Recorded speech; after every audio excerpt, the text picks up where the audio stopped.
With the smarts of over 145,000 experts and the most advanced machine intelligence available, you can turn your operations into intelligent operations. Accenture. Let there be change.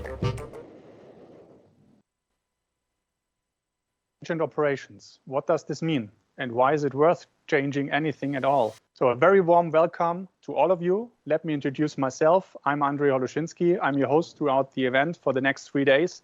And I'm absolutely excited to be that and honored as well.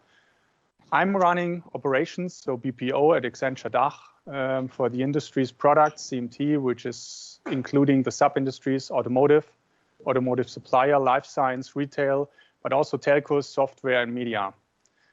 This event overall is the second of its kind in our region. The first one was about cloud, and you also will see the storyline between those both themes. The first one was hosted by my colleague Tobias Regenfuß and his team.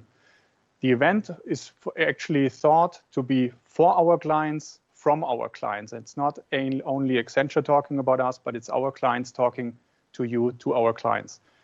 So, and it's about talking about their journey to intelligent operations to drive higher business value. So actually, we have a super exciting agenda. We have overall 12 industry technology leaders as speakers coming from, for example, DHL, DHL Supply Chain, the CFO, Siemens Gamesa, Microsoft, Blue Prism as an ecosystem partner, Google, BMW, Tumo, very exciting one as well. You will hear more later on the third day together with KfW, N3, our latest acquisition, and GEA.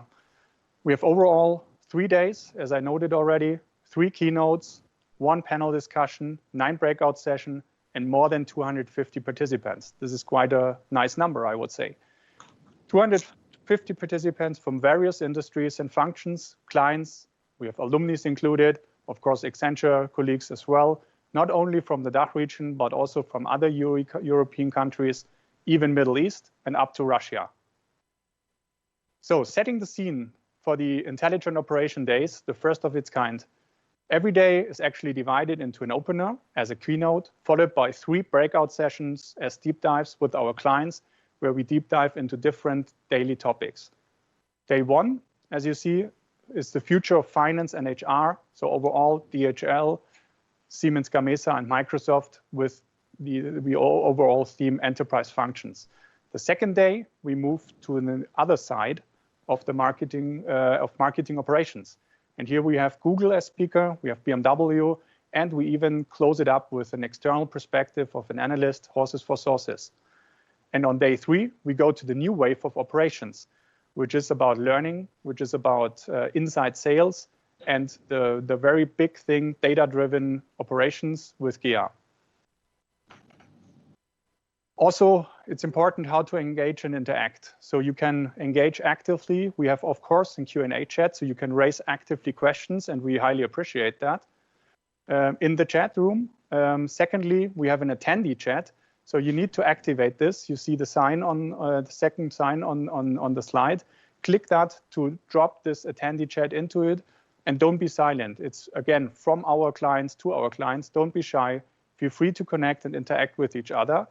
And obviously, we have the Content Hub, the Accenture Rooms. And actually, in the next couple of minutes, you will get an email. And with that, it's like a content library. You will get all the podcasts, the ideas behind it, a podcast of the day, the revised sessions for the day, but also, obviously, the materials and some point of views from Accenture will be on the Accenture Room available, not only for today, but also subsequently to follow up with the sessions in the case you have missed something. So now let's start with the first day, Future of Finance and HR. Focus on back office. And I mean this in a positive way, because I've also been back office myself. It's a very important action and function to enable the entire business. So first of all, I'm really delighted to welcome Dietrich Franz, the CFO of DHL Supply Chain, on stage, together with Michael Sturm. Secondly, we have another keynote, even on the first day, which is my friend Kaushal Modi from Accenture. And he brings fresh from the press the fast track to the future ready study for intelligent operations and goes into the details, gives us some insights and also some vision where this journey goes to. And then we have the breakout session, 3 of them for finance and HR, speed up digital finance with Brinda Pillay from DHL as well, from Dietrich Franz. Then we talk with Javier about Energize HR for the future. And then we have a very interesting journey with Microsoft, continuous finance journey to excellence with Ellen Byrne from Microsoft. So with that, I welcome on stage Dietrich Franz, the CFO of DHL Supply Chain, and even here in the room, and we are all tested, Michael Sturm, Lead of Operations in the DACH region. Thanks, welcome. Andre. Good morning, Michael. Good morning. Hello. Welcome from my side. So, Andre, what do you think is reimagined data-driven finance? Any idea? Yeah, I think so. Yes. From my perspective, data is the new gold. Data is the new mine, Michael. And I think it's needed everywhere in all functions, and it's not only in finance, but here specifically we talk about finance. And for sure, it's one of the important, let's say, basis foundation for having a good finance organization in place. Yeah, very good. I think Dietrich will share more about this. And with this, I would like to introduce Dietrich Franz to us. Dietrich serves as the DHL Supply Chain CFO. He's with DHL for 23 years. Dietrich, congratulations. A long period of time. You're managing all financial aspects of the DHL supply chain division. That includes accounting, controlling, investments, compliance, and risk management. So you're actually driving the implementation of the DHL Supply Chain Strategy 2025, and we're looking forward to hear more from that. You have been with, as I said before, with DHL for quite a long time, working in controlling. You have been actually been part of the Latin American practice as well, so you have quite some interesting experiences there. And what I'm finding quite interesting, you're a fan of Borussia Mönchengladbach. Congratulations to the latest win. And you're a talented singer, and I want to share this story of you actually stepping on stage on a short notice and singing a song from the Beatles. That was quite impressive. So welcome, Dietrich Franz. And Dietrich, we're looking forward to understand your journey, your vision, and please share more of that with us. Welcome. Yeah, thank you, Michael, thank you, Andrew, and good morning to everybody here. Like has you introduced, I'm going to talk about reimagining data-driven finance. What does that mean? I'll try to explain what we are doing as DHL Supply Chain in terms of organizing, setting up our finance organization overall end-to-end to serve and to support the business model and the strategy of our company. What I want to do quickly first, I want to give you an introduction about the group structure of DPDHL. I also want to introduce then a little more insights about our supply chain division, followed by an overview about group and business division strategy. And then I'm jumping into our finance strategy and also into our overall way forward and setup, and you will hear more about that. If you would go to the next slide, please. So here you see the structure of Deutsche Post DHL. In the the group consists of 5 operating divisions, and we are very happy to announce that you might have seen that we really delivered a record year in 2020 with a revenue number of 66.8, almost 69 billion of revenue. And if I just cut it quickly, I mean, through the divisions that you get a little bit an idea what size we are talking here. Post and Parcel delivered 16.5 billion, Express 19 billion of revenue, Forwarding almost 16 billion, our division Supply Chain 12.5, and E-commerce Solution, there are 5 billion of revenue. It's supported by functions like Global Business Services, which owns in our company all the shared services and other shared value-adding services like procurement, legal, and so forth. We have a global key account organization. It's called Customer Solutions and Innovations and Corporate Incubations. And on the board, I mean, next to the divisional CEOs, we have Frank Appel, our CEO, Melanie Kreis as our CFO, and our personal director, it's Thomas Ogilvy. So that is the structure of the group in terms of size. If you would jump on the next page into the more details of DHL Supply Chain, like I said, one of the operating divisions of our company. So DHL Supply Chain offers kind of tailor-made solutions around warehousing, transportation, and value-added services for our customers based on their demands and also based on industry standards if it comes to licensees and so forth. We do employ roughly 160,000 people, and together with our temp labor workforce, it's another 40,000. We have around 200,000 people, under as our workforce. We operate in 53 countries. You can see the breakdown on the right lower side. So not everywhere, like some of our business divisions, our sister divisions, 53 countries. 15 million of square meters of our warehouses. Most of them are leased, very few are owned. We also are a global market leader with a market share of around 6%. And like I said, we delivered a very nice year with 12.5 billion revenue.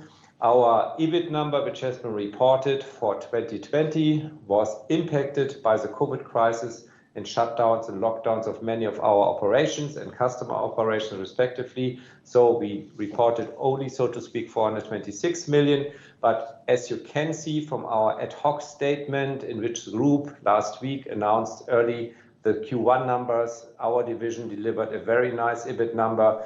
Based on a revenue of around 3.3 billion, we delivered 165 million. And this is about a profit margin of 5%, a little bit more. And this is exactly in the range we wanted to deliver, until 2020. So we are very nice into that. And the next level certainly to come, and the next level of support through the finance organization certainly to come. We do serve various sectors, as you can see, automotive, engineering, life science, healthcare, technology. Still the dominant sectors in terms of revenue share is retail and consumer. What is really important to understand about our business model is that, again, we are a project-driven, solution-driven organization. So on site level, in country level, it's really, we need to be on site to support also from a finance perspective our people, not in terms of accounting, but in terms of what we call commercial controlling. Just to give you an idea, we do approve on an annual basis 2,500 projects. And of that, roughly 360 projects on global level, big projects. So the global board decides takes every month 30 decisions about projects, which is predominantly new customer contracts or renewal of customer contracts. So this gives you an idea that we are very busy working, implementing or renewing project by project by project. And the finance organization, the numbers and information we provide and support or provide to the business to take the right decisions, needs to fulfill that business need. If we would move to the next page, jumping a little back to the overall strategy of DPDHL. And I think the strategy has been launched last autumn, and it's still excellent, simply delivered, but we added two main elements to the strategy as a group, which is accelerated digitalization. So we certainly recognize that this plays an incremental and a very important role going forward for the overall business, our division, but also for finance, obviously. And if you look, and this is really interesting, into our purpose, which has been around for many years, connecting people, improving lives, which never has been more clear and evident than last year, as our business really supported many, many people and kind of not only improved, but saved lives as we also deliver and store medical equipment, medicines, and so forth. So, and this was a nice, great also reflection many, many people have in our organization, what we are doing to helping the world to survive and to go through this crisis. So that's the overall strategy. We are certainly working in the profitable core, so we are not going left and right. We're concentrating on logistics, and that is the same for our division. On the next slide, you see the divisional strategy of DHL Supply Chain. And this consists of four elements. We developed and we call our strategy Together Unstoppable. And the very important element and underlying theme is that we connect our overall organization from site level to country level to region level to global, and also through the functions, commercial, operations, and so forth. And if we do this successfully, we are simply unstoppable. So the 4 hashtags we called out is connected people. And again, not only because of last year, but also because of last year, the key theme, the most important, is we need to create a safe work environment for all of us and all of our people, which we successfully doing. Collaboration, I mentioned, it's a key element, and we also developed, as the group did as well, a certified curriculum, which is a training, a huge number of trainings in which people can be certified to be certified logistics leader, certified commercial person, certified finance things. It's a standardized program. And you will recognize many of our elements or what we are doing in terms of strategy, but also execution, is really executing tools and programs we have in place. This applies in particular for Execution Edge. Execution Edge focuses on our operating environments, on our operations. And what we are asking the countries and the operations to do, again, executing, implementing what we have. We do not need to invent new things. We have all tools at hand. It's only about consistently and standardized do this, what we have developed together with help of everybody, as the tool set we need. It's about operation management system, which is a lean management system. It's about operational basics in which we address certain basics and so forth. The other thing is that we really need to have the mindset to improve every single day and to fulfill what our customers are asking us. So that's Execution Edge. And we are on a very, very good way in that regard. And the level of standardization, which is so important, is increasingly every day. Delighted Customer is certainly about building great relationships with our customers. We are measuring this relationship with our customer through a tool which is called CXM. So it's a kind of net promoter score. Every quarter we have this, and we interact with our customers in a very standardized and structured way. We, I think, build through offering great solutions, great relationships, and you can also measure it. We have longer contracts, we have higher signing rates. And last year in 2020, we had a record year in terms of new business signings. So we are growing successfully, which is, the proof of that we are doing things right to fulfill the needs of our customers. Owning tomorrow, 2 elements I want to call out before I then jump really into the finance agenda. It's one, we do digitalize and automate end-to-end the processes in our operating environment. We have hundreds and hundreds of projects, or thousands even, we are implementing into our operating environments to, like I said, automate and digitalize our warehousing environment. And as it comes to data-driven steering of our operations in the transport area, etc., control towers, all those kind of things, connecting our database to customer database and so forth. All this is, and the other element I want to call out, as it is so important for all of us, and for the planet, we really launched a sustainability, or as we call it, ESG strategy to the market this year in March, in which the group commits to reduce the carbon footprint significantly based on the science-based target, and commits to invest in that area in the next years 7 billion euro. I think we really want to make a difference. It will be hard, tangible, but in the E, in the S, the social, and in the G pillar of our ESG, overall ESG agenda, there are other KPIs and other directions we are going to measure. So this is on our plate now, to be even more focused, to save our planet, to do our part, but also the society and the compliance and governance agendas we all have. If we jump on the next page, what does that mean now? The overall strategy of our division for finance. In finance, we delivered and we followed the structure of the strategy, the Together Unstoppable strategy, also going into the 4 hashtags. Connecting people. I always say to my people, this is, or you are, the most valuable asset in this business.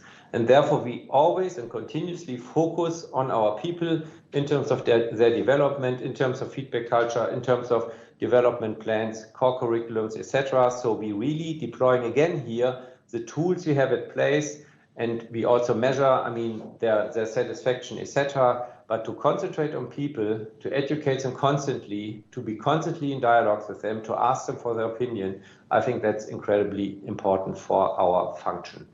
Execution Edge, it's really also striving for excellence in finance. What do we mean?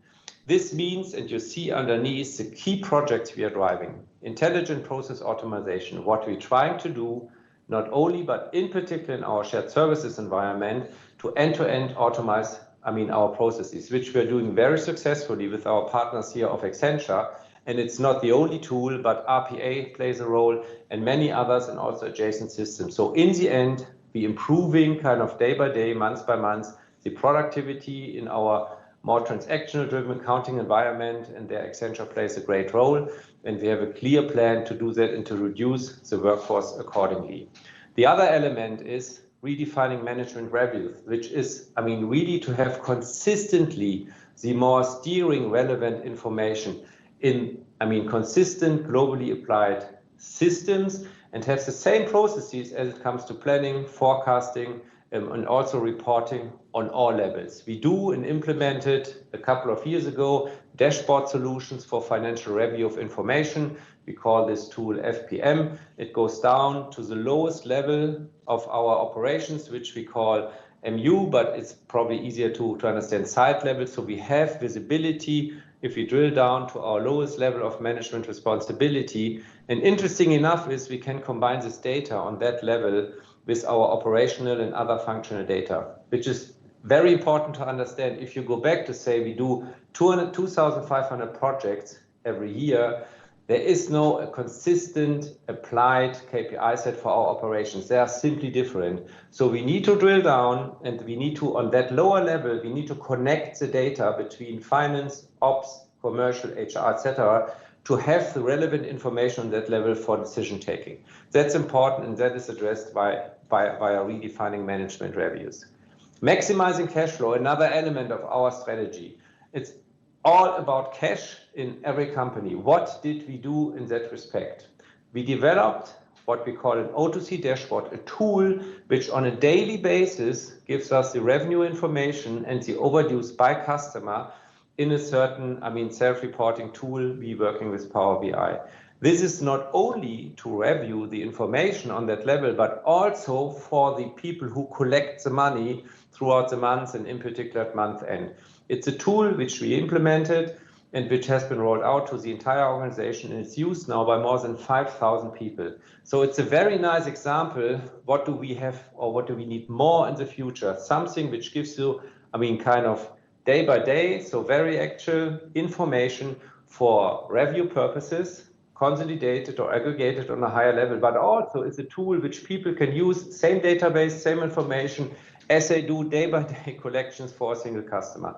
And we also included in this tool now a predictive element in which the tool suggests now what is the likelihood which customer is going to pay and which is not to pay. So you see, it's a great example of what we're doing in terms of analytics, using data, using huge, consistent and high-quality databases to have something at hand, which is so helpful. We improved tremendously our collections, respectively receivables position. We reduced the overdues over the last 12 months from 15 to 12% of our overall receivables, which is great and helped the cash position of the company. And we also need and have to address our compliance agenda. We are deeply into topics like trade compliance, in which we need to record, what kind of goods are shipped by which company, to which country, etc. It's very important, and if you don't apply those regulations provided by the US, by China, by the EU, then you, can get really in trouble, and this is risk management, respectively the exposure we're trying to avoid through this agenda. Therefore, it's on top of my agenda as well. Delivering commercial excellence, it's another one which is really important because it's not all, but it's about what kind of risk are we taking if we onboard or renew new business, and do we price this correctly? So is the risk and rewards in balance and intact? I think that's incredibly important as well. And this is what we're doing with the respective tools in finance, together with the colleagues from what we call BD, business development or sales. It's also about credit risk management. It's also about scope and characteristics. One of the key reasons for failure of startups is because we don't know the scope of our characteristics, the right volumes, the right size, the right design of the future operations. And we're also trying to find ways with data to support the business to take the right decisions. And in terms of owning tomorrow for finance, it's very clear. We have a cloud strategy in which we implement Oracle Cloud in the next couple of years to have one single system cloud-based. And I'm talking to this one in a minute a little bit more. Also for controlling, we implement now one single cloud-based system. And what we also want to do, we want to connect data across functions to build an end-to-end data asset to, on that basis, really deliver very high value data-driven decision support for the decision makers. If we go on the next slide, and this should summarize then what we're doing in finance, what are the key areas of what we want to achieve, and really support data-driven decision making. If I start from the bottom somehow, accounting, I think I told you we are going to roll out now Oracle Cloud. We have Oracle on-premise rolled out to 44 countries, 2 are missing, it's Germany and Austria. We decided 18 months ago to not do the on-premise solution, but to jump on the cloud after certain feasibility studies. What will be the outcome and why it's so important for the overall strategy of finance? It gives us then the one system, one data source, one chart of account. We still have now, together with Germany, even 3. So this really gives and is the foundation for everything we do. And again, if you look on the right-hand side, this enables then certainly also with our partners of Accenture in the centers to drive, compliance topics in a better way. You are faster, you are simply better. So this is a key element of our strategy. With the implementation of cloud, we also, and that might be a new element for some of you at least, we want to implement an operating model, which in the first step will consolidate the accounting activities, which are not transactional, in regional hubs, right? And in the second step, which will consolidate the accounting activities in 3 regional hubs. First it's 5, then it's 3. What does it mean in the end state? That we in principle have no accounting activities on country level any longer. So the back office you can fully standardize, you can fully centralize and fully globalize, so to speak.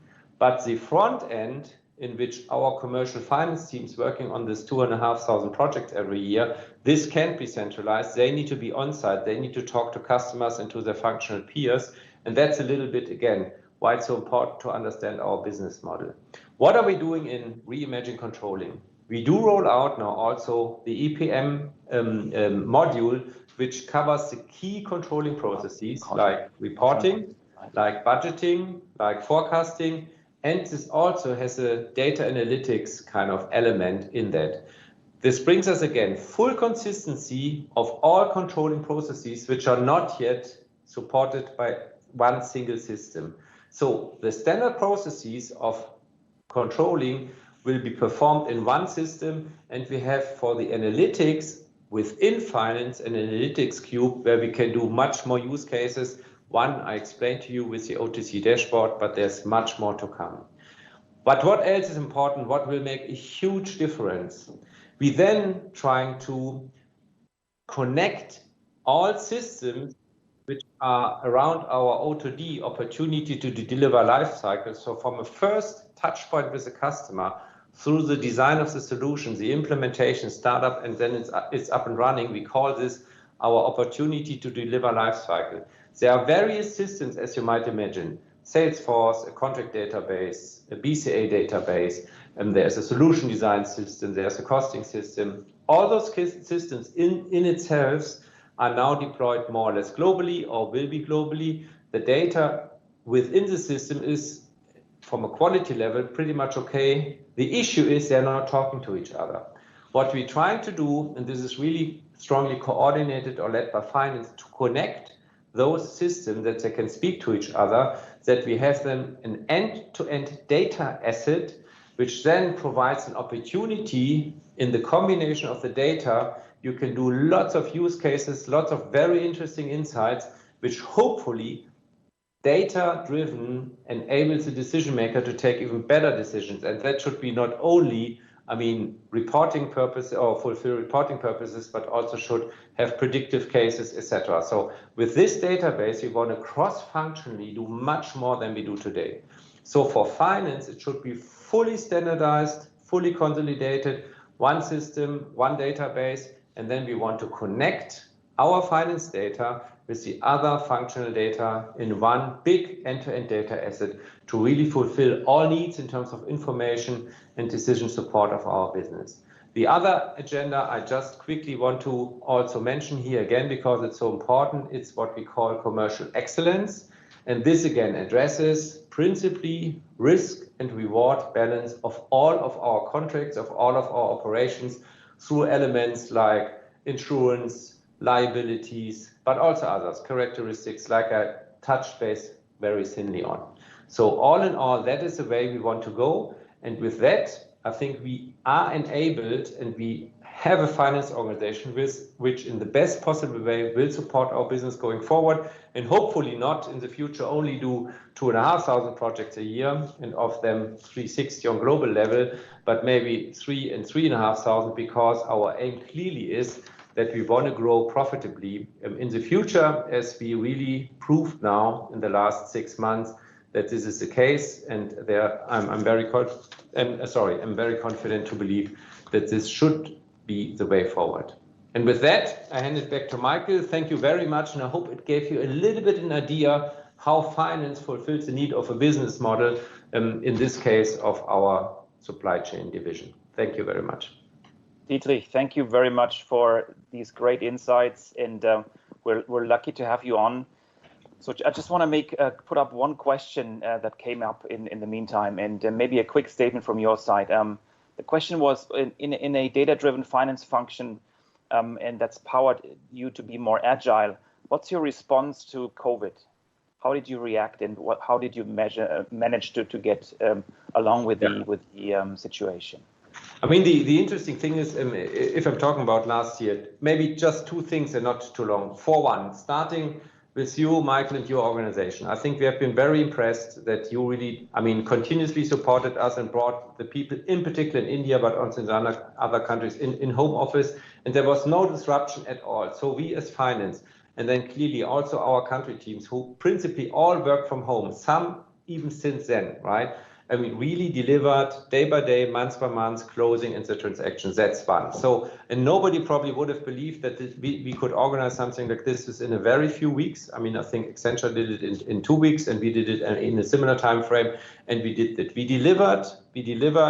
Remotely projects like the ERP implementation in Colombia. Global team could not travel. We delivered this. So you can work remotely. That's one key thing I think we all experience.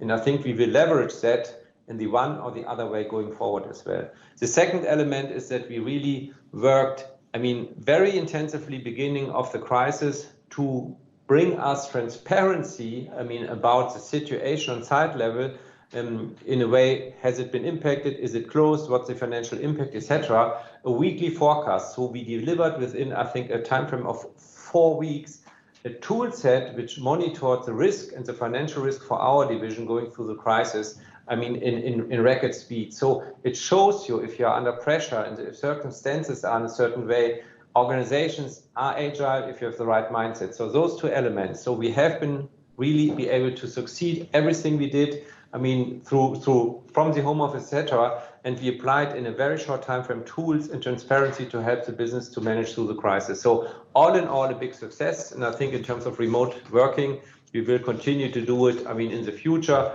at least to a certain degree. I hope that answers that question, Mike. Yeah, absolutely. Thank you for this. And again, thank you for sharing all your insights with us. Really a big thank you and congratulations to the successes achieved. With this, I would hand it over to Andre to go to the next topic. And again, Dietrich, see you next time.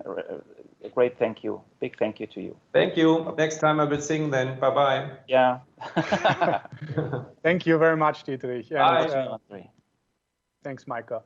Just my personal take from that very interesting speech. I think it's not only being resilient, as you mentioned, Dietrich.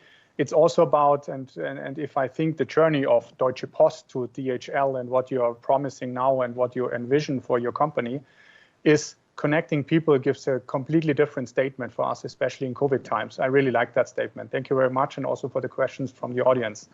So with that, handing over to the next topic, to Kaushal, and we start with a little video. Thank you very much, Michael, as well. And let's start with a little video to show the initial state of the study.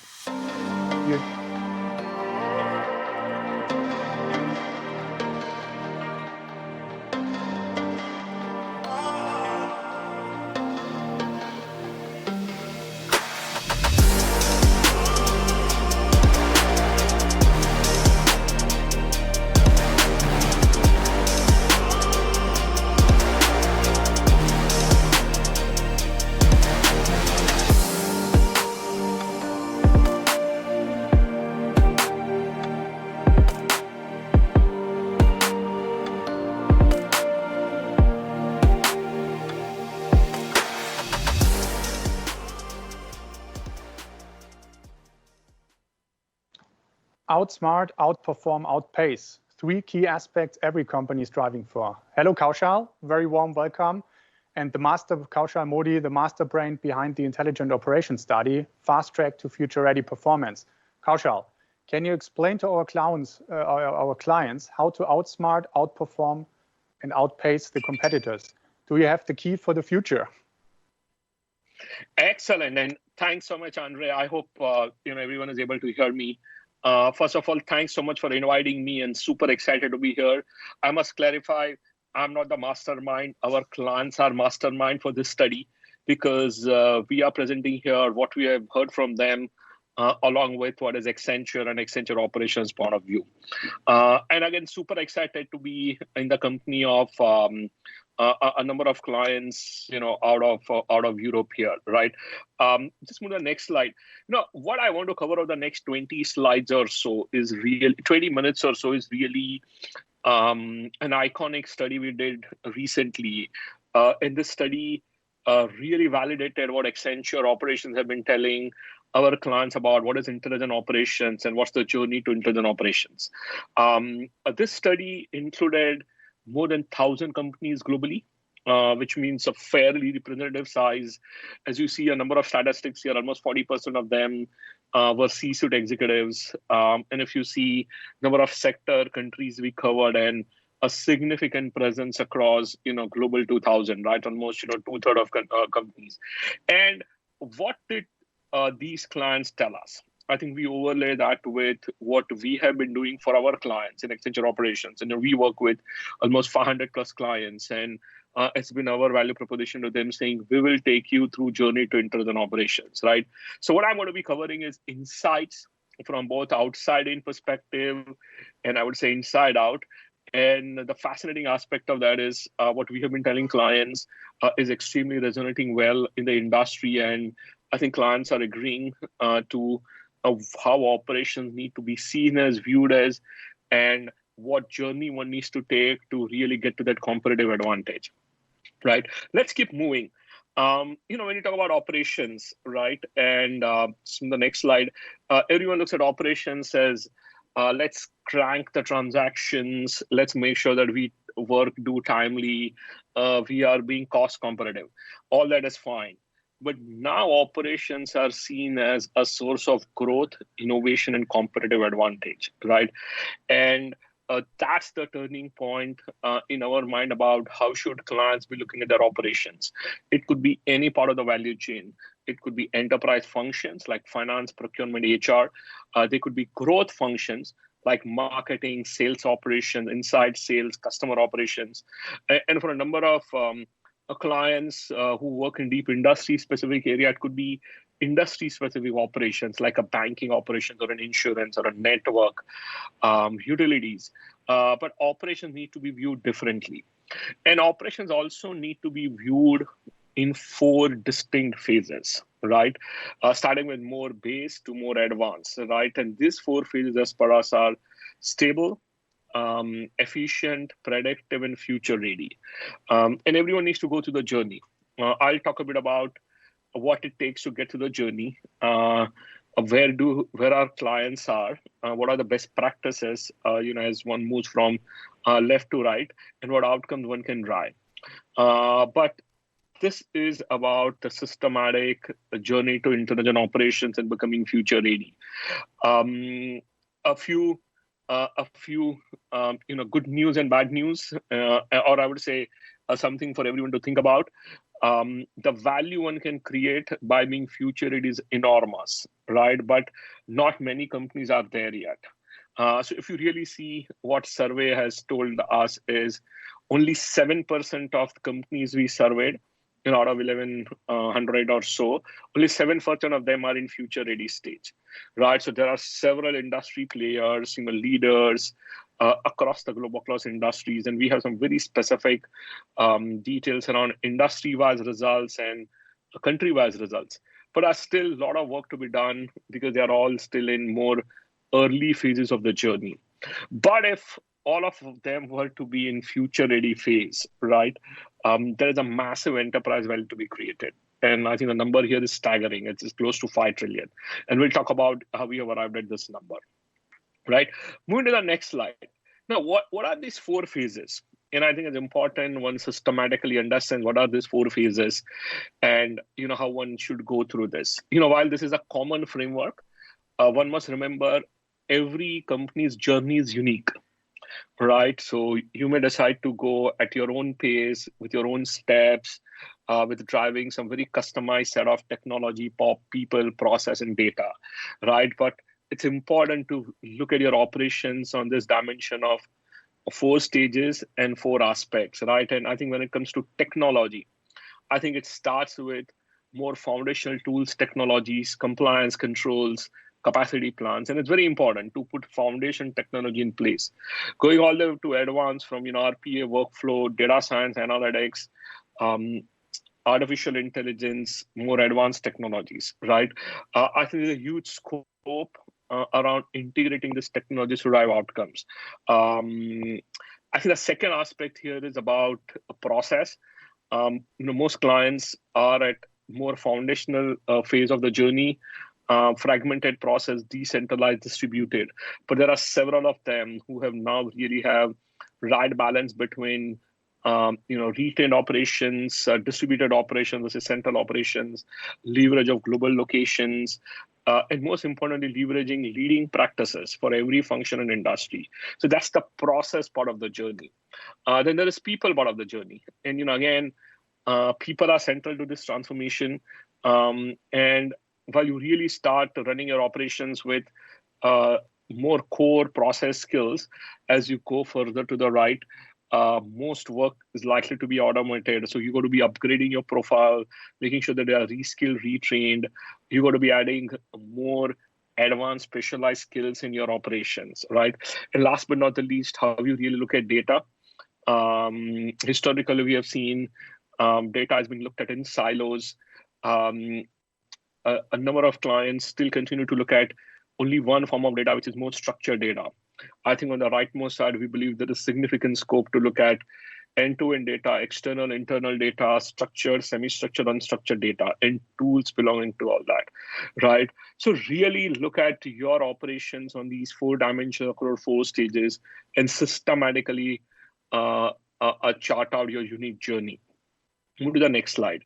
While it looks a lot of stuff to be done, and I think it is, but the size of the prize is not incremental, but it's a multiplier impact of what average performers do. And I think what you see here is just 2 numbers, which are absolutely fascinating. 1.7 to almost 2x more efficient organizations. So organizations which are future ready are 2 times more efficient approximately than average organization. And they are 2.8x, which is 3x more profitable, right? Than average organization. So, again, as I said, it's an investment, from organizations, people, talent, technology, but size of the prize is huge. And if you go to the next slide, as I said, operations are no longer to be seen as something which gives a unidimensional outcome of cost or efficient performance, but operations, every single organization which was ranked future ready came and told us they see their operation helping them drive growth, launch new products better, faster, drive employee customer experience improvement, help improve balance sheet, manage risks better. So you again have a holistic lens, right? And future-ready organizations look at their operations and leverage them to deliver many aspects of business outcomes, right? And not being selective, right? Just go to the next slide. A few statistics, and I'll run through some of these slides and then maybe pause to see if there are some questions before continuing. A lot of industry variations. Insurance and high tech being on the top, right? And there are some laggards. So a lot needs to be done across industries. But as I said, it averages 7%, right? So it's not that you have one really racing ahead and a few are really lagging. But in general, clients across industries need a significant uplift. Go to the next one. Very interesting variations across regions. I think the Europe probably ranks, fairly close to global average, right? And we have Japan on the top and the rest. But yes, variations across countries, regions. And go to the next one. I think some very specific variations and nuances within Europe as well, right? With Germany coming on the top, and then you have stack rank. So again, a wide variety of results here. And again, for something for us to reflect. I'll just do the last one here before I pause for a few minutes and for any questions. Go to the next slide. I think what's fascinating is, yes, the current results show a fairly, I would say, a minuscule percent of organizations in future. It is only 7. Aspirations are really high. Right, 1/3 of the organizations expect in next 3 years they'll be future ready, right? And if I really add 2 phases, future ready and predictive, that's almost 65-70%. That's huge. So I think in general we feel good about this. While the current state is, I would say, more somber. A number of industry players are planning to undertake the journey. They want to become future ready. They want to look at operations to drive holistic outcomes. And I think the question for everyone on this call is, are you folks going to be ready? Because 2/3 of the companies we surveyed want to be there. I have a few more slides to cover on how you go about doing this. But let me pause here. And Andre and anyone else, if there are any questions, thoughts, I can pick up a few before going ahead. Charles, very interesting. So actually, I have a question myself. Do you see any specific observation for our region, which is maybe a little bit of a variance to what you have seen globally? I think interesting question. I think we do, as you said, as I highlighted, I think this region is close to the global average or slightly ahead, which is a good news. Maybe we can share more details, Andre, offline. But what we found, this region, companies leading more in data, more in analytics, more in leading practices. So I think those are some good aspects of companies and in this region demonstrating leadership. But some areas where more could be done were around business and technology collaboration. I think it's just so important now to make sure that you are collaborating across business and technology, around using more integrated solutions. It's no longer about one technology. You need to have a fit-for-purpose solution. And finally, outcomes should decide. There are a number of technologies like automation, analytics, workflow coming together to drive outcomes. So some more things need to be done on those aspects. But yeah, I think in general, I think several companies participated. And I think everyone has aspiration.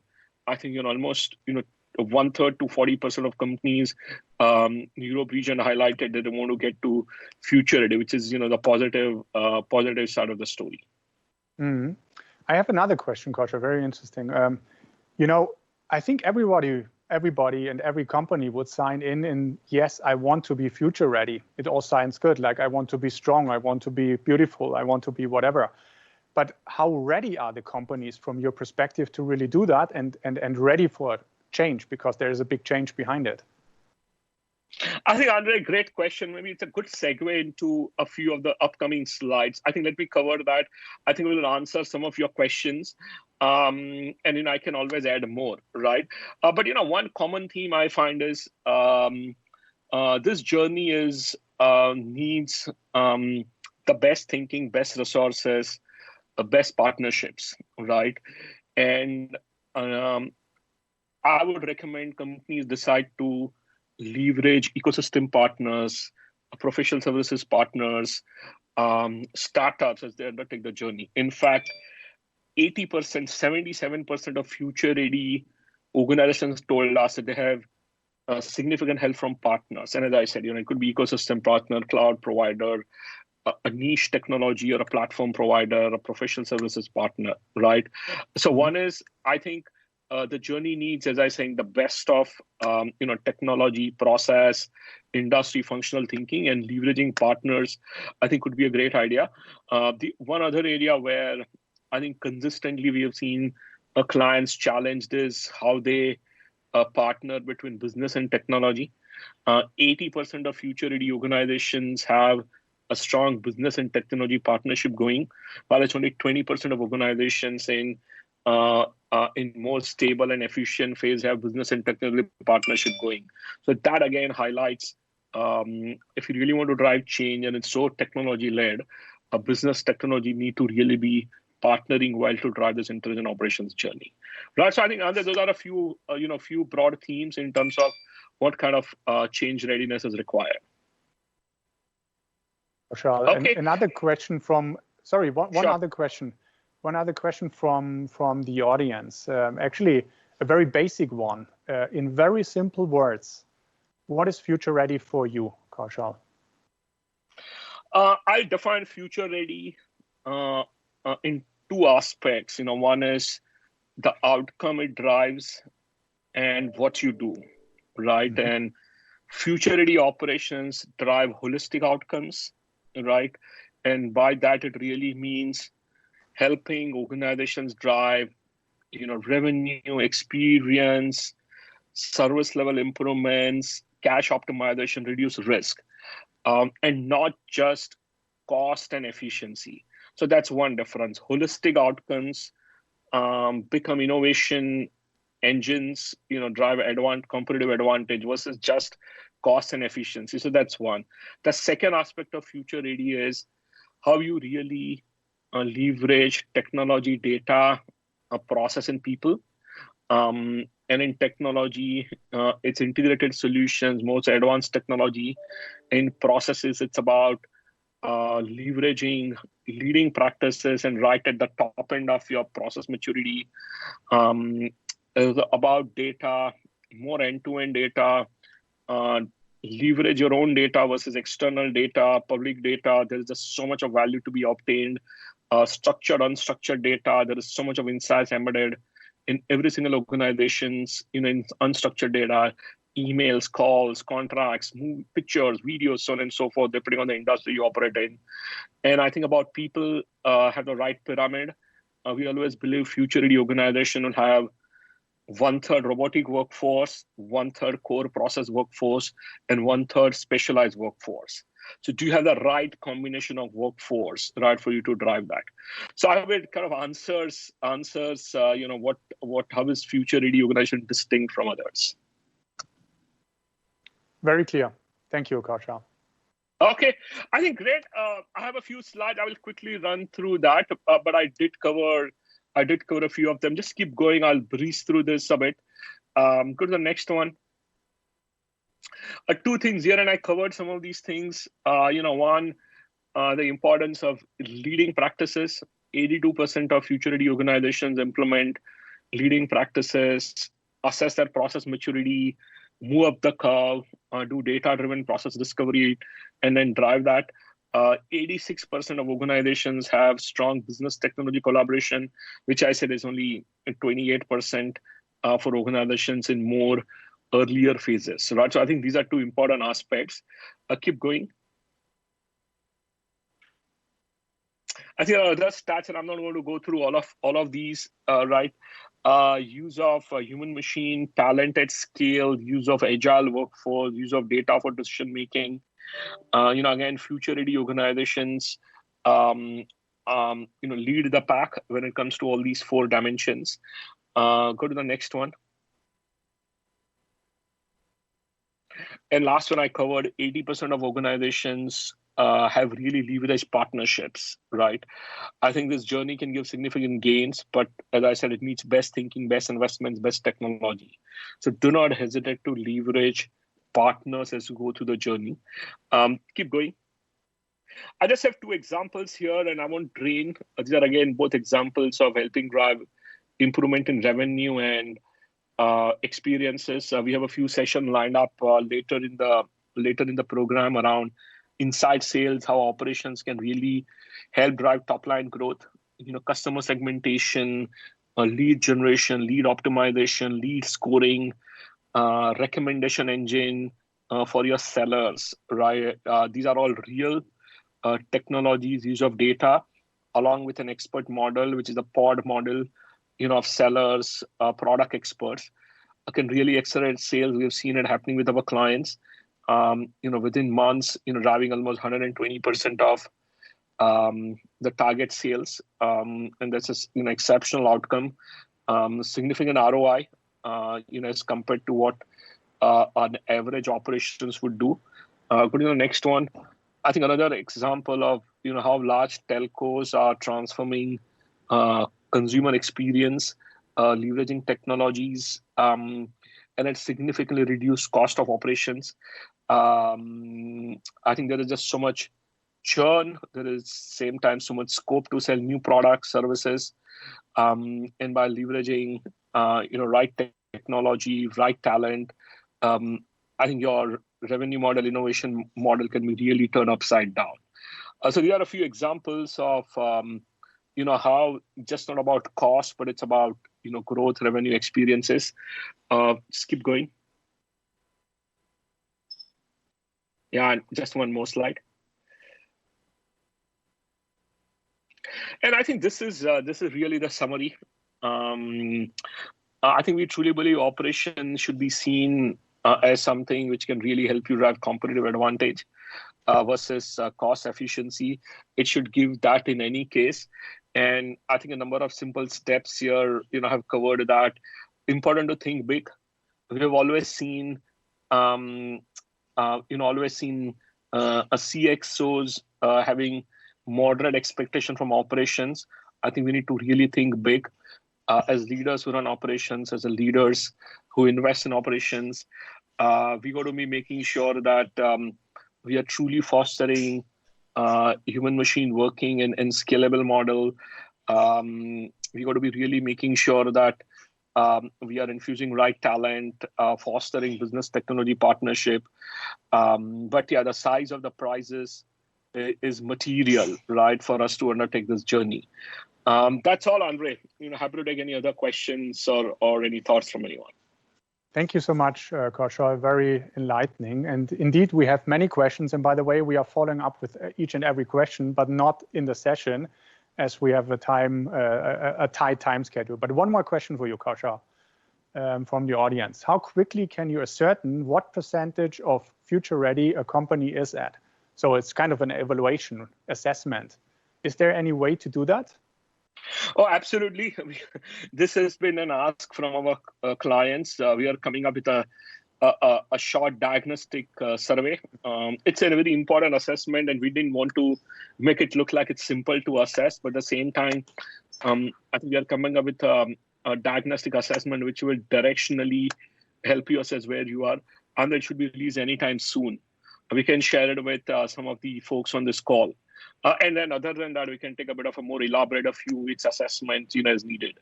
But yeah, I think 2 approaches, Andre, to do assessment. That's very cool. Thank you, Kaushal. So with that, just some personal key takeaways from my side. I had a comment also in the audience. It's very interesting that the DACH region, our region, is quite well positioned compared to the global in the global study.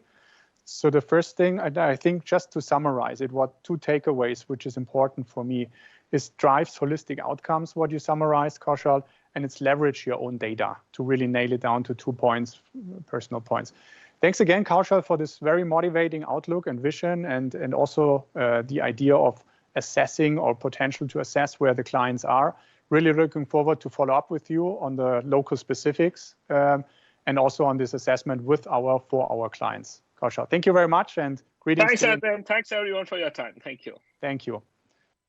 So let's deep dive into our breakout sessions. And actually, we have 3 breakout sessions to come, and everything with the theme enterprise functions, finance, and HR.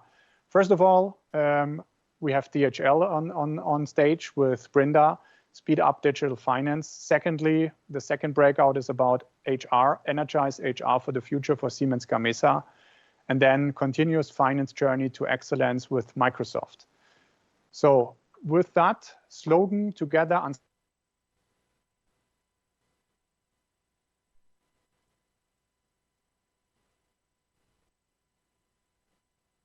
away from Australia, right? What's that? So, and we highly welcome Brinda on stage, Brinda Pillay, Vice President, Global Head of Accounting and Process Digitization, DHL Supply Chain, dialing in even from Australia. Together again with Michael Sturm on stage with me here in Munich. So Linda, very warm welcome from my side, and Michael as well again. Thank you. And hello, Brinda, can you hear us? Yes, Michael, hopefully you can hear me as well. Absolutely. Very fine, very good. So as we said before, the question that I would have for you, Brinda, is are you going to sing for us today? I leave that to my boss. He's definitely got the better voice. No, so let me quickly introduce you. So you're the head of global accounting and process digitization for DHL Supply Chain. You're with DHL for 11 years. You're responsible for all aspects of accounting within DHL Supply Chain, with a focus on transformation and digitization. From what I know is you have spent 8 years with Deloitte. I hope this is correct. Yes, and that is. Actually in South Africa and then Australia. So a very interesting move. Obviously, it took you then to Bonn over time. So quite an interesting journey. And you're joining us today from Australia. Is that correct? Yes, I think with the COVID lockdown in Germany, I was fortunate enough to be allowed to go back to Australia and spend the time here, which is very fortunate given Australia's in a much better position COVID-wise. Very good. So I hope you're safe.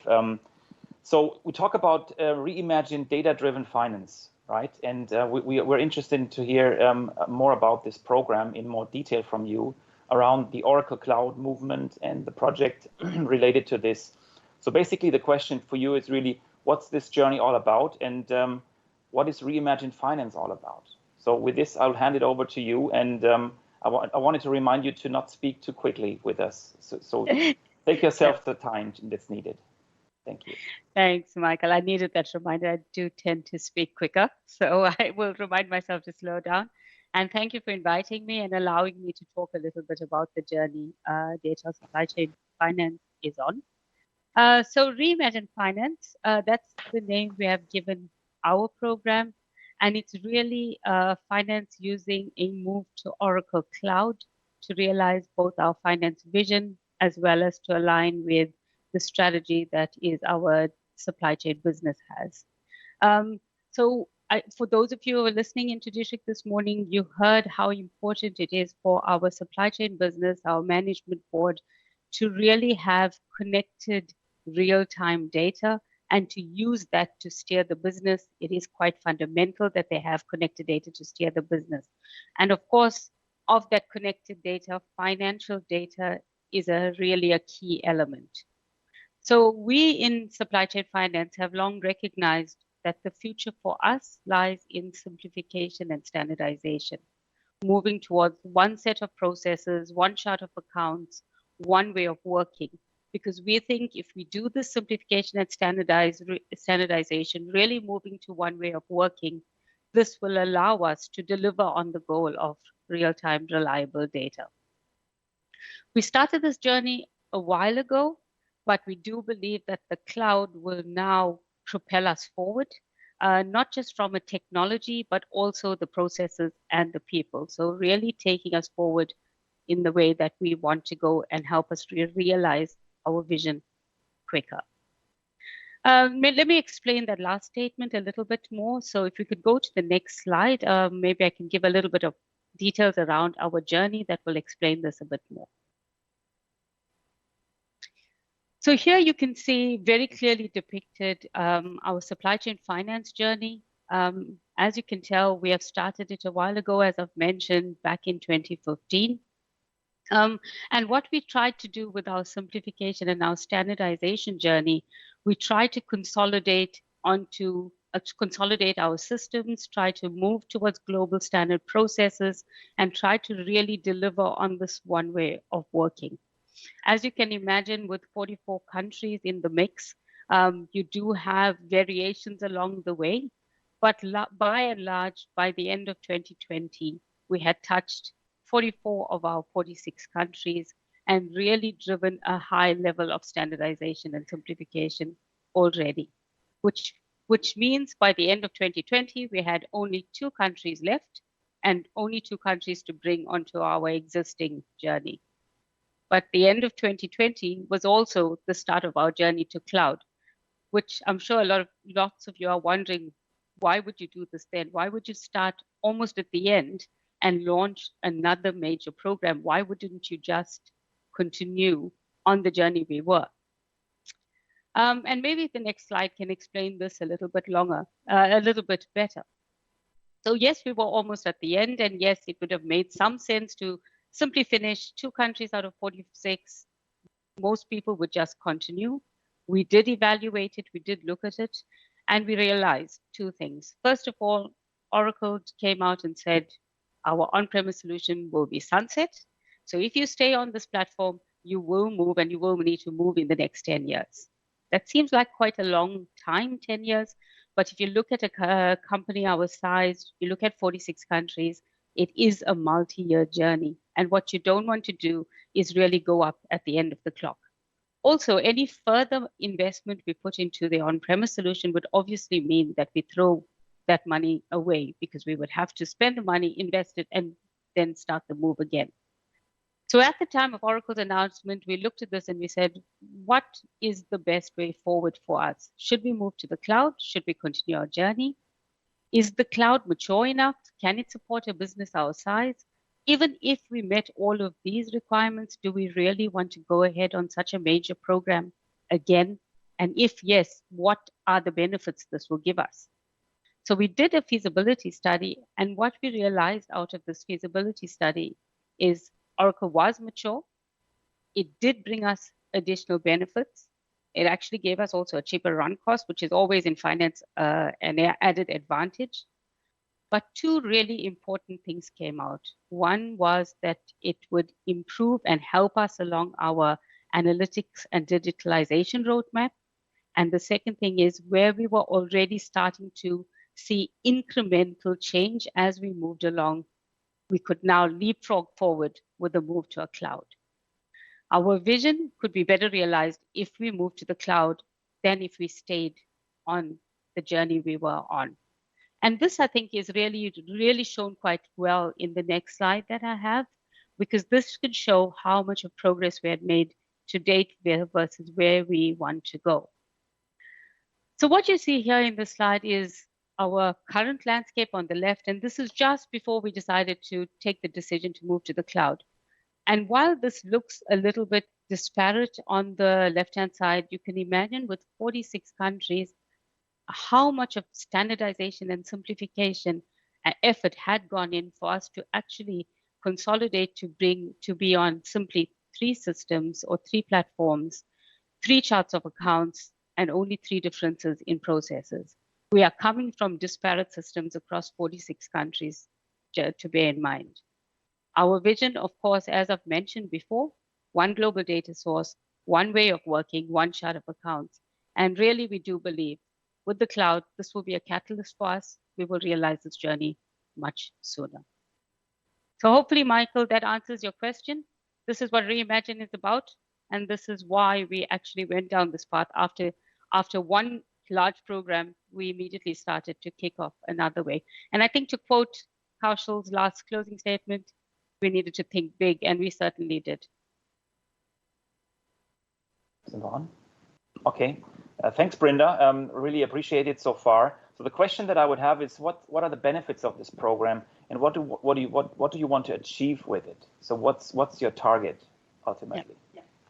So for us, what we see is that, sorry, I'm getting a bit of an echo. We can hear you well. Okay, great. We do see that the cloud brings multiple benefits. What we've noticed is with our finance teams, they've already had some exposure because, of course, it's quite important that we take the community along the way. So they've had some demos, some look and feel sessions, and clearly the cloud has shown them that the user interface is better. It's a more modern user experience. It's almost like what they do at home when they go online shopping, as opposed to the ERP system we have today. So from a engagement of our finance community, it's certainly a much better way forward. What we also know is that we today invest significant amounts in automating our processes. We have an on-premise system, but all around that, we look end-to-end processes always. We do have to invest further. And I think, Michael, you're aware of this. We work very closely with Accenture to do this. But what we noticed with the cloud is Oracle themselves invest, and they deliver this innovation quarterly. So we anticipate a lot of innovation comes with this move to the cloud that we would normally invest in ourselves, but is now just delivered standard as part of the deployment. What's really interesting, and as Dji mentioned, we all are talking about reimagining, controlling. We are talking about how we give the business what they need. So faster business insights becomes really critical. And where we today have a number of people having to spend quite long hours building reports, analyzing those reports, really spending the time running reports, building tables and all of that, what's really good with the cloud is you get inbuilt dashboards. So you set this up once, you get the dashboards, the analysis, some of it almost falls out. So you can spend time understanding the data and delivering insights to the business in a better manner and quicker than you would in today's situation. One of the really cool features we saw, which for our business really becomes quite important, where we are also trying to look at volumes, trying to look at how how did the volumes move over the course of a month, and what's the impacts, and what do we need to do with our costs as a result. We did see there's drag and drop analytic functions. So the ability to do run rate forecasts very quickly using these drag and drop facilities are quite exciting for us and really quite interesting for the business, because they see us being able to really deliver the value we've been talking about for a while. And lastly, I think the one other advantage and benefit that it gives us is we've talked about the fact, and I've mentioned earlier, simplification and standardization for us is critical. We do believe that through simplifying and standardizing, this is what will help us really coming to one way of working and delivering the real-time data that we want to in a reliable manner. And cloud does force you down this path. So we will see a reduction in both the customizations as well as other enabling applications. And if I can go to the next slide, this will give you a little bit more information. So we have, of course, to deliver on this, had to set some principles as well, because it's all, you can have all the best intentions in the world, but if you don't set your principles up front and stick to them along the way, we all know that the success is not as great in the end and delivered to the same extent. So we started off by setting some very significant key principles, and one of them being end-to-end processes. So we always talk end-to-end processes when we design. We do say global standard processes designed once for everyone, and really looking end-to-end to understand upstream and downstream impacts. The other thing we did is we said, we have to, if we are going to make this journey and move to the cloud and really talk about the benefits the cloud brings us, then we need to use that functionality to the maximum. So the ability to customize, or the need to customize, we need to not even look at that. So we have adopted one of the mantras that someone else or another company has told us about, which is you need to adopt, not adapt. So that is for us as well, the way forward with the cloud, really using standard and enforcing the standardization and simplification I keep mentioning. And the last one is where we have a big advantage. We are not starting from scratch. We have had a journey along the way. We've made huge progress, as I've shown on the last slide. Starting with 46 countries, narrowing that down to 3 different systems and charts of accounts is a massive achievement. It wouldn't make sense to not utilize that to the best of our ability. And that's what we do. We start with the platform we've already built, and that is the base on which we now develop. So these principles are what's important. We do go out to our teams and say, this is how we will deploy the cloud. And as a result, we also say, we will not customize except for statutory and regulatory requirements. And just to give an idea of what level of standardization and customization we are talking about, to what extent we will reduce this, if I could go to the next slide, this comes in quite clearly. We've looked at all our customizations in the system today, and we are expecting, based on the original assumption and the design we've done today, we will reduce this by almost 60% in terms of customizations, and we intend to simplify the landscape. So reducing this by a further 44%. And again, just to reiterate, this in itself is not what we're trying to achieve, standardization and simplification. It's all about trying to get to that reliable real-time data, which is only delivered if we have one way of working and able to influence the way people work, to train quickly, to upskill quickly, and then have one way of working so that you can say, if you only do one way of working, you know the data that's coming out is of the highest quality. Thank you, Brenda. Really insightful and quite an interesting journey. What about the people side of things? I mean, how do you manage that, and how do you actively integrate them into the program? For us, the people element is really, really critical. We have always said for us, this is not about deploying a system. It's not about deploying processes. It's really a change program. Without our community and our finance community totally involved and engaged from the word go, this will not be a success. So we talk about it as being a change management program, as opposed to just a deployment of a new system. So with that in mind, what we've done is we have a dedicated organizational change management team as part of our program. They've come up with some key principles, as you see, taking into account that we have to have the support right from the top. And that starts with my boss, Dji, who was there earlier and has reiterated the same thing.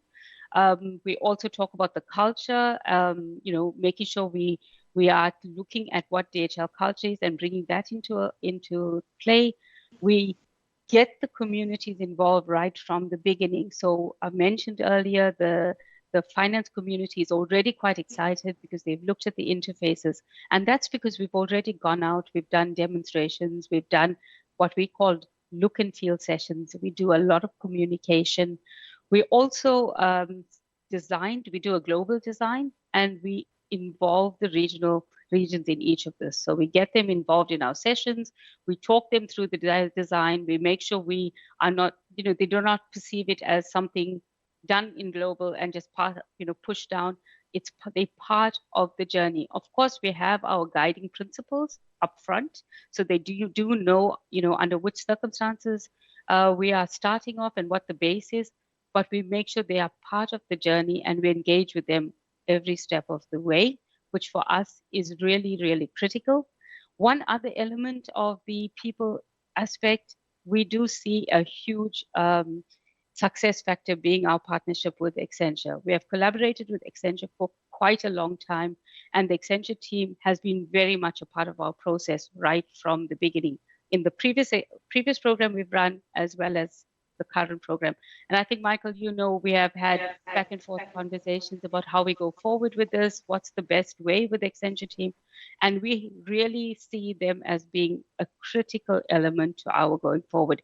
Having all of our transactional accounting in one place with Accenture really helps us to also manage the change element, because the training, the upskilling, we can really do it for the transactional level accounting in one area. So for us, this is really critical. The other element is how we go about deploying the program. That for us is quite essential in terms of the change management and bringing people along the journey. So if I go to the next slide, this is the approach that we have adopted, which we think will help the change management and help with the people element as well. So what we've done with our program, we've kind of split it into various elements. We have what we call our discovery phase. We start off building a global platform. We take everyone along the journey. We do validation sessions. We explain the design elements. Once we have finalized our global platform, we then deploy that into 2 or 3 pilot countries. We make sure that is a success. And then once we know that is up and running and working well, we've continued with the rest of the program. As you can see, it's a 5-year program. We're not looking to rush it. We're looking to take enough time to make sure the finance community comes along with us so that they fully understand all the elements of cloud that come along the way. They fully understand the innovation. They fully understand the new technologies, and they can be upskilled along the way as well. So with this, we think once we are up and running, we can go on to the further deployments, taking enough time to ensure they are, skilled enough so that by the end of 2026, when we realize our vision, we will have a finance team that's really prepared for the future. So I hope, Michael, this has answered your last question as well adequately, or is there any element not?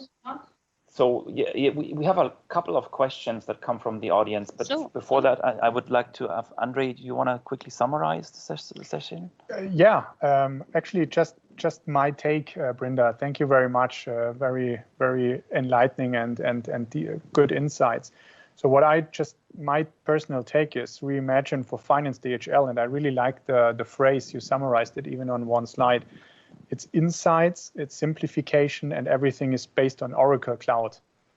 I think this is a fair summary for me, but this is also the segue to one of the questions we have, Michael, from the audience. Yeah, actually quite a couple of very nice questions for you, Brinda. What has been your biggest challenge? Was it people or technology? I think the technology you can always work with. The biggest challenge for us will always be people, because it is a fine balance between making sure you engage enough and you have communicated enough and you bring everyone along with you on the journey, but also ensuring they understand it is standardized, it's simplified, it's not everyone that takes your fancy. You have to go with these key principles. And when people have to change the way they work, it is not easy. And them getting them along with that journey is always the hardest part. Dealing with the resistance to this is always the toughest part. So I would say it's people always. Yeah. So then the second question is, what are for you the most underestimated benefits of data-driven finance? What's for me the most underestimated benefits? I think for us, we have always used the data. The finance data has always been a key element. I think only now, not only now, but now as a company, what we've really realized is the importance of cross-functional data being connected.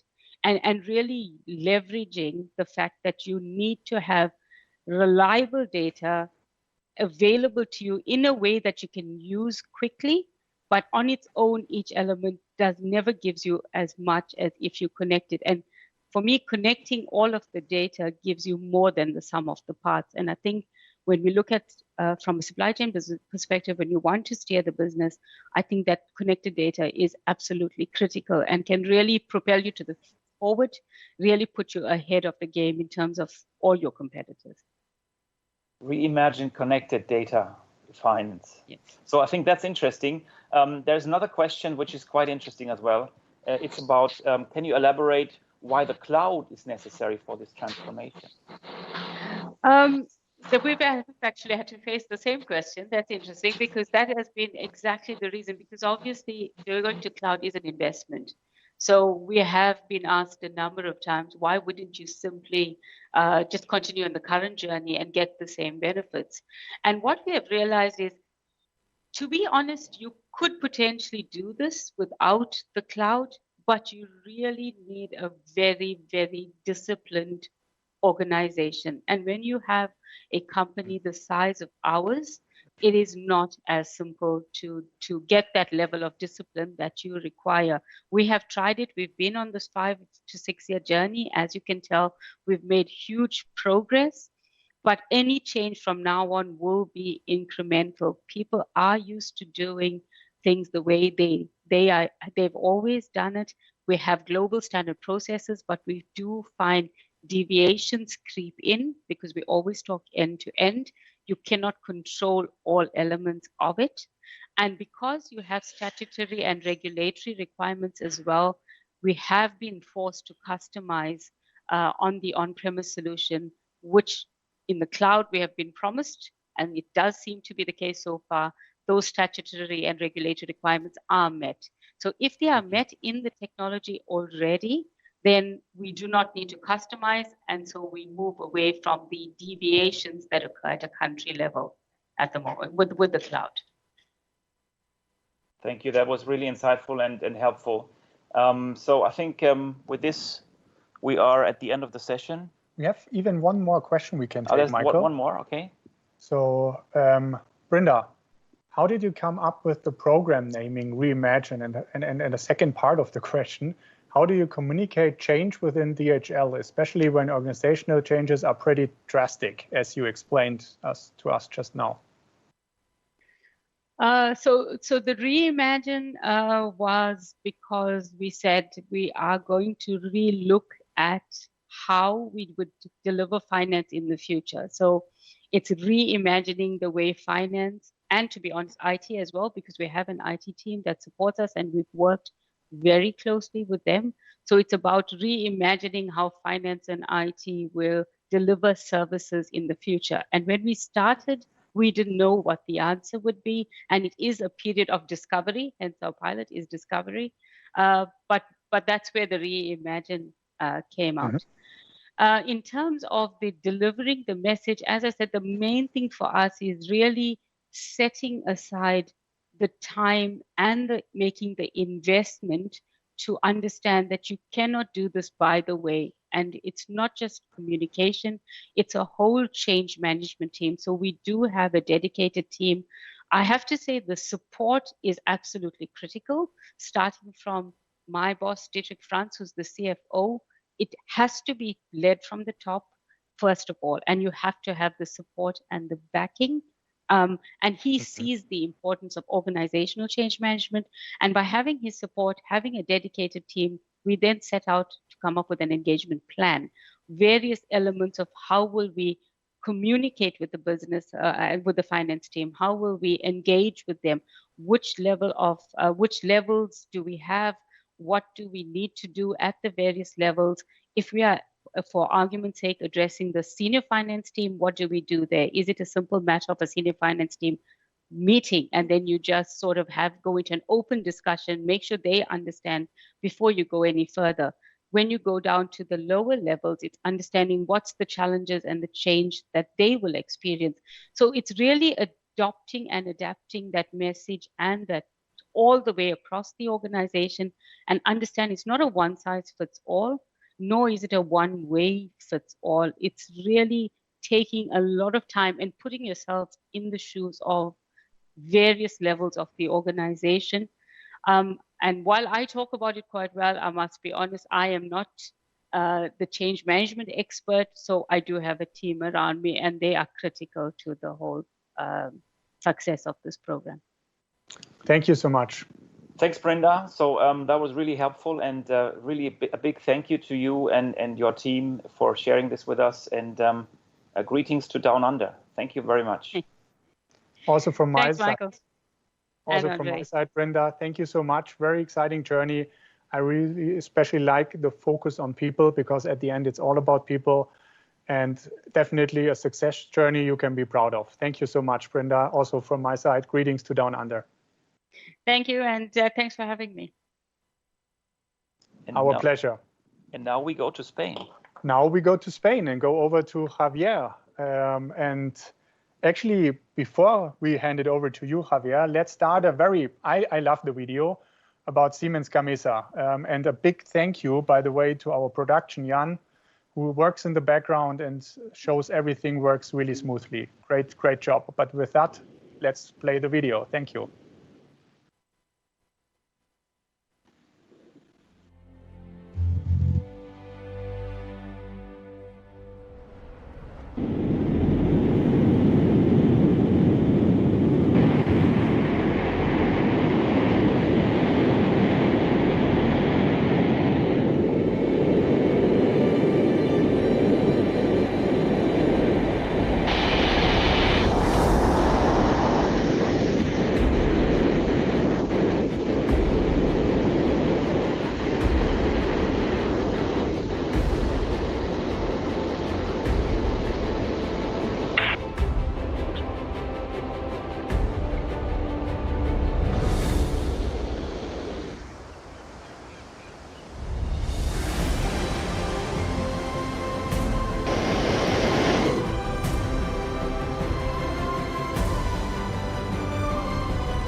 Cool, very cool. And I'm really impressed, and I would even work for Siemens Gamesa after this video. Javier, would you take me? Well, we'll see. You know, we are pretty selective here. Typical HR answer. So actually, we as Accenture are proud to support such a sustainable company, Siemens Gamesa, Javier, and drive the change in energy and make a difference together. Next, we hear about your story. Accenture was able and helping you supporting energize your HR organization, the backbone of what you deliver to your clients again. And a very warm welcome to you, Javier. And let me try it. Sorry if I don't spell it correctly. Javier Fernandez Combaro Cortijo. That's quite okay. Okay, the Chief HR Officer of Siemens Gamesa. And of course, I also welcome Tanya Martin on stage, our HR Operations Lead for Europe. The stage is yours. Thank you very much, Javier. Thank you. And Javier, I mean, thanks for joining us today. Brenda said it in the earlier session, it's all about leadership. And I think your journey, not only from a company perspective, the perspective which we all like, but as well from an HR perspective has been super remarkable and still is, because it's a full end-to-end transformation. And I would like, obviously, to get your time and thoughts about the situation Siemens Gamesa has been in and is, and what led to this transformation and how the journey looked like. So Javier, if you take your time to help us understand your journey.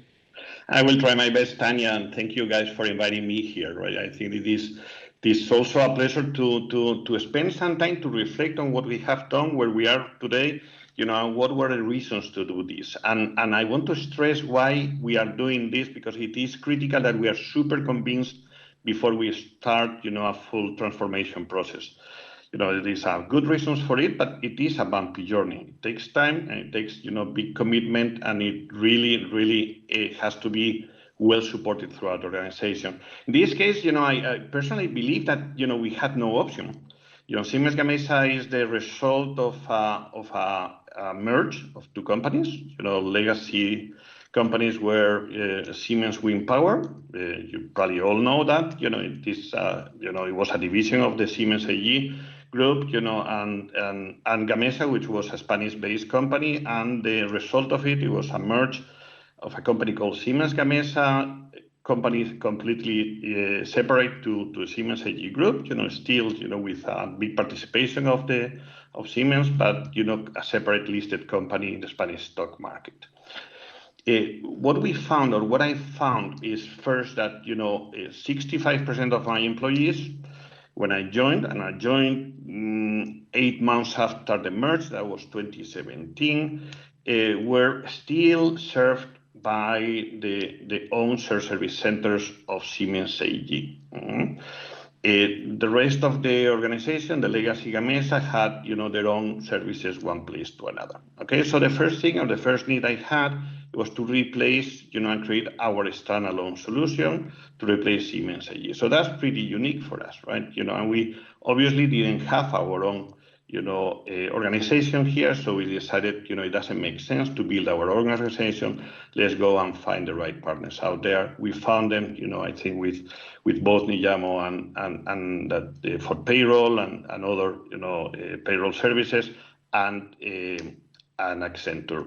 And the rationale for selecting the partner was pretty simple. We were first-time outsourcers. We were in a very, delicate, an integral transformation process, and you really need to ensure that you have, someone that is the less risky partners out there. So we found, Accenture in this case to be a safe pair of hands, and I always want to describe it that way because I think that, that's the way we are feeling and living the experience. The thing with the scenario I was in, other than this need of migrating things from Siemens AG, I would probably distinguish it in 3 elements, both in people, process, and systems. If I go to people, reality is that, the legacy organizations had, people and positions that were completely different, even with the same job title, but doing completely different things. We didn't have, deep functional expertise in a number of areas. We had quite a large number of generalists, but doing a little bit things on demand. It was very, very admin transactional oriented. And, it was not very efficient, not very effective. So, what we wanted to have is obviously to have, a good, efficient and effective organization. And that implied not just, reducing headcount or rationalizing our employee base in HR, but also investing on developing people and upskilling people. Okay, and that is a journey that takes more than 1 year, because it will imply also replacing some people. It implies also in investing, standardizing roles, etc., etc. And that has an element of outsourcing. There is a number of positions we don't want to hold on in-house, and a number of transformational elements within our own retained workforce. Second thing is that, process-wise, we had an organization that was not one HR organization. We had 52 countries. We were placed in 52 countries. We were operating in 90, but, 52 were the number of countries we had, employees at. And it was 52 ways of running HR. Every single country was running HR in a completely different manner.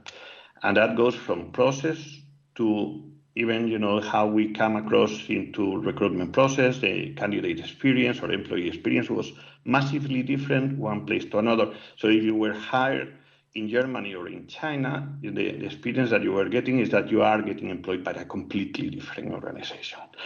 And even more than that, as we were the result of a merge, in some countries, we were running parallel processes.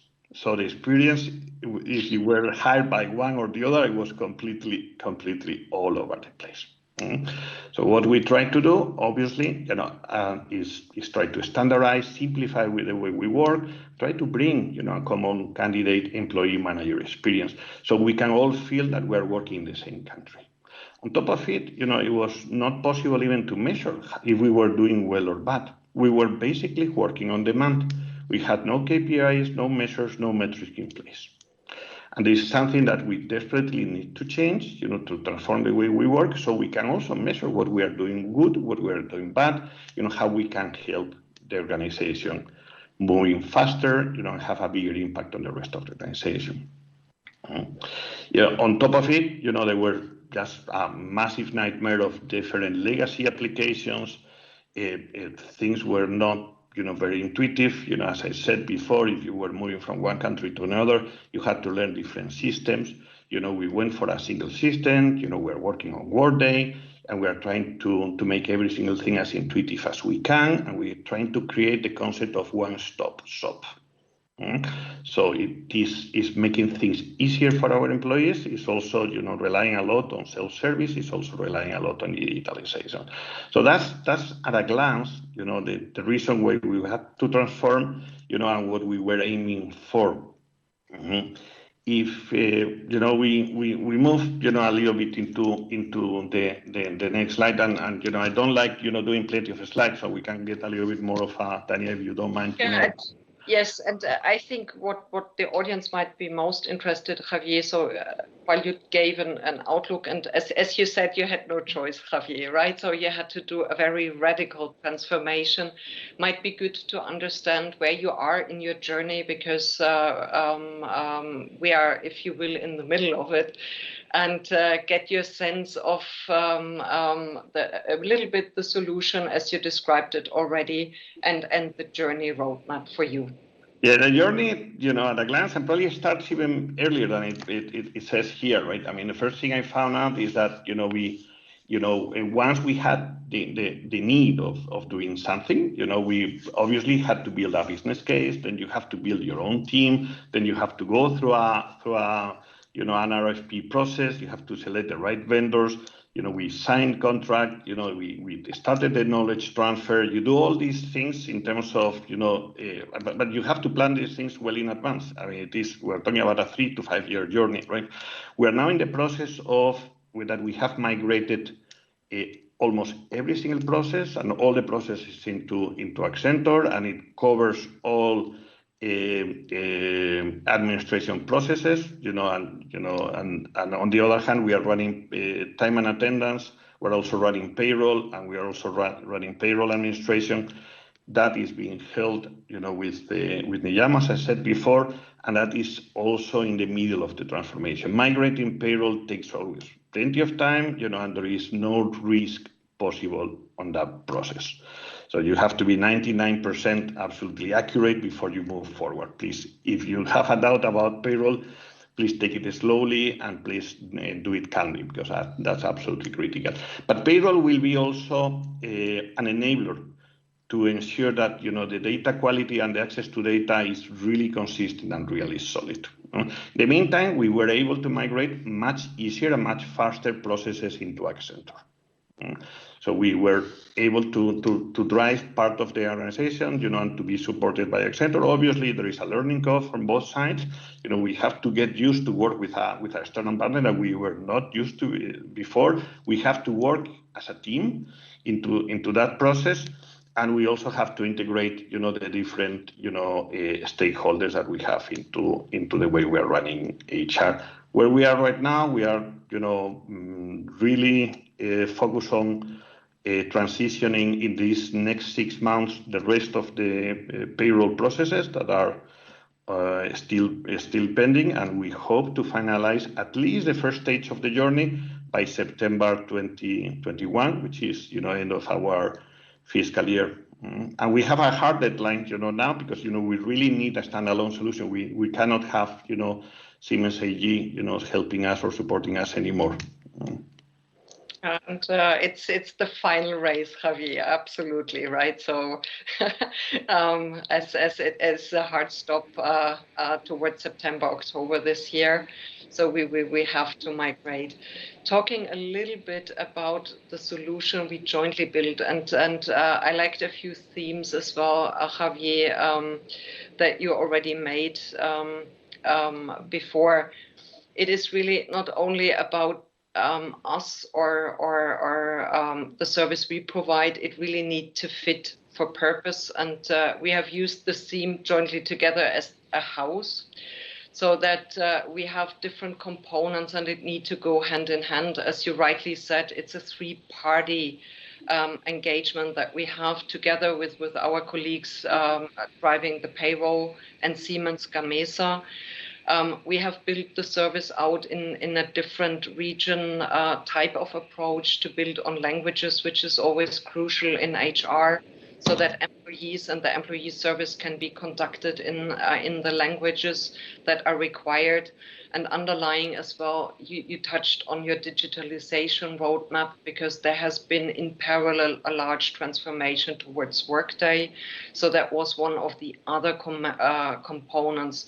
So all in all, a very brave type of roadmap for the time, and a very radical one, having all the components of HR in the mix that are possible at this point in time, and going from an outsourcing perspective as well, a very aggressive way, in a sense of really whatever can be centralized from an administration perspective, got centralized or is currently still in progress about getting centralized with one of your vendors. So just as a highlight, what we are doing and what we in partnership doing with you here on a one-pager, but obviously worthwhile spending more time.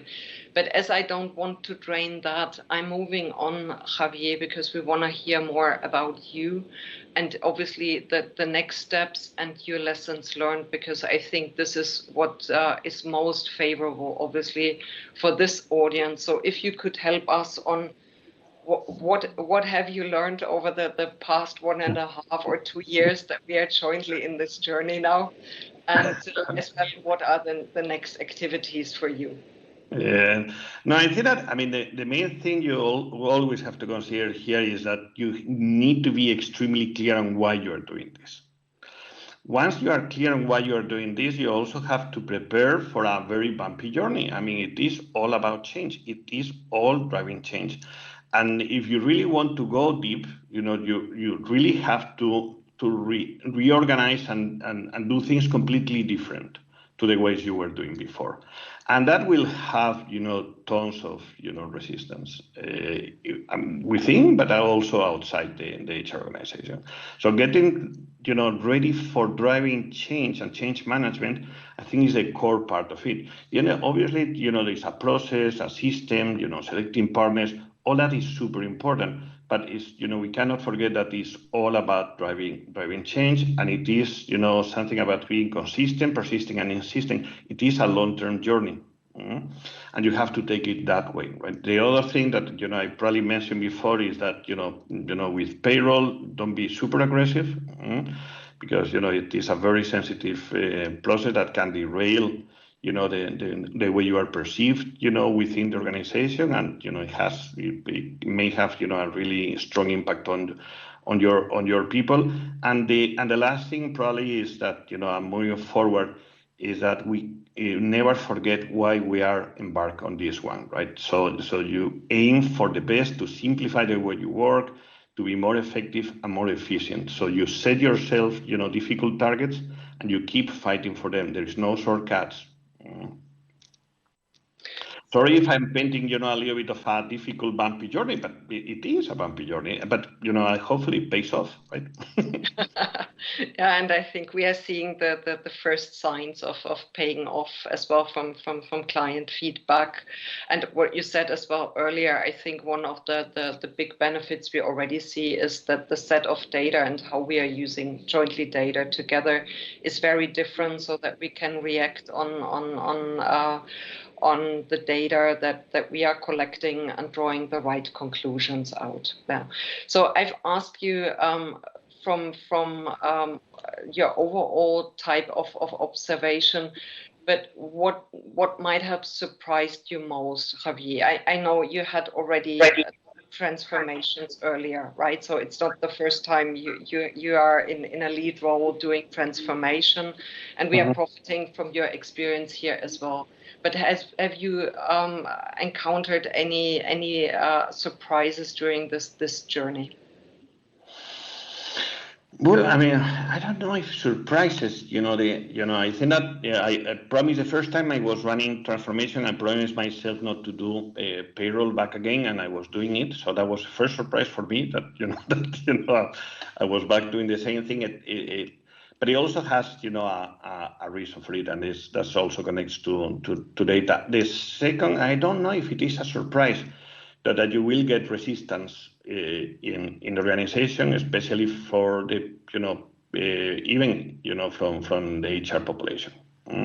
Some HR population will be big time affected, and probably the last thing that and is again not a surprise that that you really need top management support for driving change.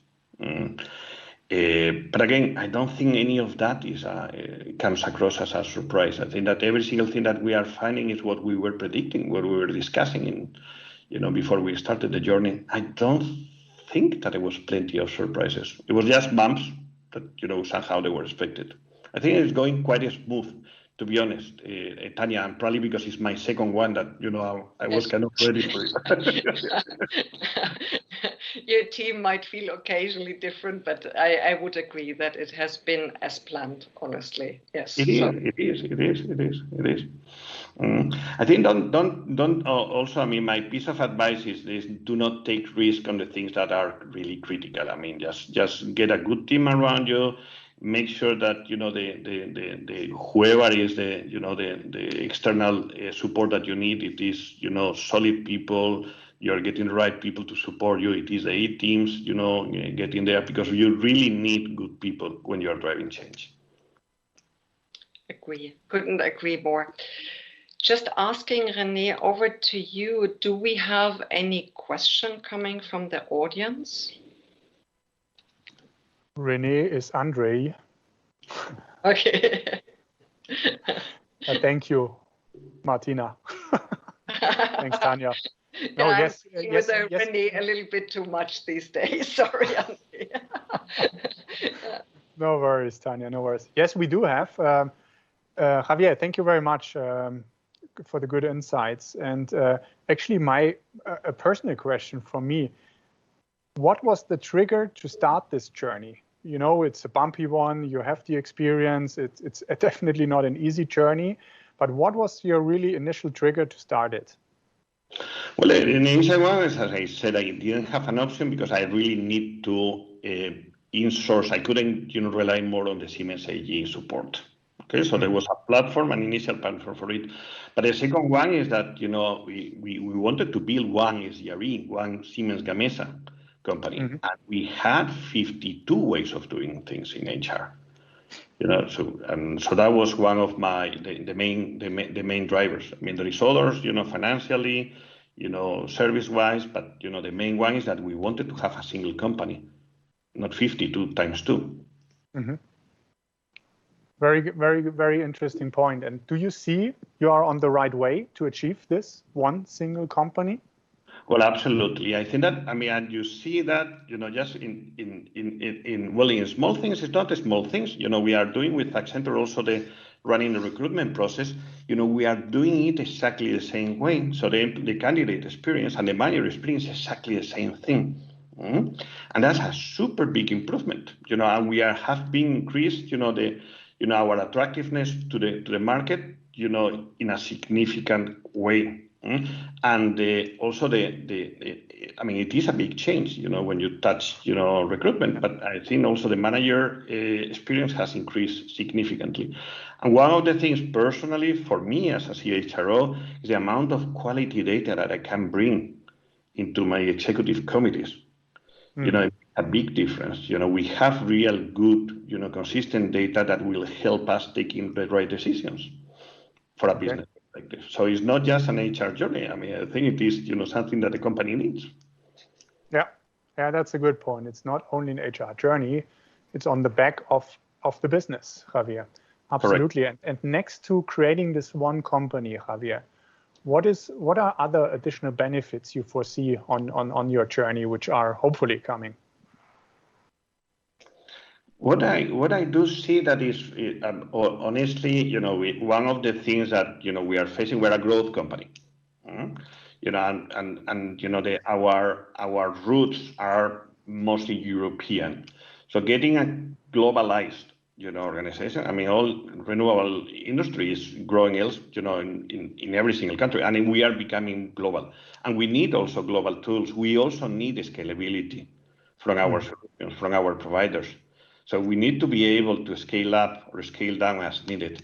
And those things, you know, are, I mean, being more global, more scalable, are two of the challenges that we really need to face in the near future. And obviously, you know, one of the things that we're driving significantly even before the pandemic is to be a more virtual organization. You know, I think that we are still working from home. Everyone in this company, with the exception of the factories, we need, you know, virtual solutions in a global environment. And I think this was a clear ask when we spoke initially, to not only have Workday as a platform, but bring a whole stack that is enabling the virtualization of your world. So we brought a portal so everyone can have access to their data, relevant data, and access to service centers at real time or just asynchronous, as well as you said, the whole back end of analytic tools that we have deployed on top of Workday is enabling this one view, right? And I think as well, ideas like bringing in mobile apps and so on, just to help your journey, is definitely something on the agenda for all of us. And Javier, maybe a question from my side here. So you talked about change management, and if you double click on it, and if you look at this in the light of becoming a virtual organization, how does that change management aspect change as well? Well, big time. You know, I think that big time, and I don't have all the answers yet. You know, we are following it closely, right? But we are even, you know, surveying our population, asking, you know, if they really want to go back to the office or stay at home. You know, they want to stay at home, most of them, right? And you know, and we are also targeting a population. We are, you know, most of our employees are millennials that want to work from home. Lots of them are engineers, you know, and I think that we are, you know, we have to. I mean, and the world is changing, so we don't know what will happen after pandemic. But I think that we are moving into a very virtual, intuitive, simplified, you know, organization where people want to still work from home, to have access to tools, to have access to data, and to be able to work in a very, you know, simplified, intuitive digital environment. And that's, you know, at least what we are internally looking forward. We are even reducing, you know, significantly the office space, and we are betting all for that journey. Another question, Javier, is how do you measure customer and employee feedback on this journey? Because I think it's very important to have this feedback as a continuous loop into your journey, to continuously also learn from that. Well, we have a set of KPIs that we have agreed mostly with Accenture. We also have with other you know, providers like payroll providers, etc., and we measure that, you know, from different areas, starting at one of the critical processes, also manager satisfaction when you're running any kind of, you know, recruitment process, but also candidate satisfaction. So we are not just measuring the output, but also the input. You know, we want to also measure even the retention rate of, you know, the candidates that we are recruiting throughout this process, or even the performance rates. So there is a large number of, you know, KPIs that we are putting in place that hopefully will help us taking the right decisions in terms of not just how we do things, but also where do we do things. You know, where is the right talent? You know, where with the sources that are more attractive to bring people in, etc., etc. Very interesting. So actually, yeah. We have many more questions, Javier, but we cannot follow up on in the time slot, but we will follow up directly with you on this. But thank you so much. Muchas gracias. Super exciting, great insights. And of course, good luck for your journey, Javier. And actually, just to sum it up from my perspective, the project house, I really like this metaphor. I really like this picture you created for your project. And I think that's super exciting in the way forward, because at the end, it's a people business. It's you and the entire journey, Energize HR for you, Siemens Gamesa, is the HR journey around people. So thank you very much again, Javier, and also thanks to you, Tanya. Thank you. Pleasure. Thank you. Thank you. Bye-bye. Bye-bye. So where do we go to now? We've been in Spain. We've been in Spain. We go to UK and US now. And if I just think about the time in US, Joseph, I'm really sorry to wake you up at this unhuman time. But next is Microsoft. Super exciting journey, long-term journey, over 10 years, committed collaboration. Obviously, it's a global lighthouse project for Microsoft. Hopefully, Alan, you can confirm that, and us, of course, Accenture. And now let's learn from Alan Byrne, the Senior Director, Global Finance Operations from UK, right, Alan? From Dublin. That's in Ireland. We left. From Dublin. Dublin. I'm really sorry. This is from Dublin. It's okay. I'm not precious. And of course, Joseph, also from you, Joseph A. Wright, leading our operations in US West Coast from Accenture. How digital transform while empowering customers really work. It's fantastic to have you here. And again, Joseph, sorry to wake you up very early. Stage is yours.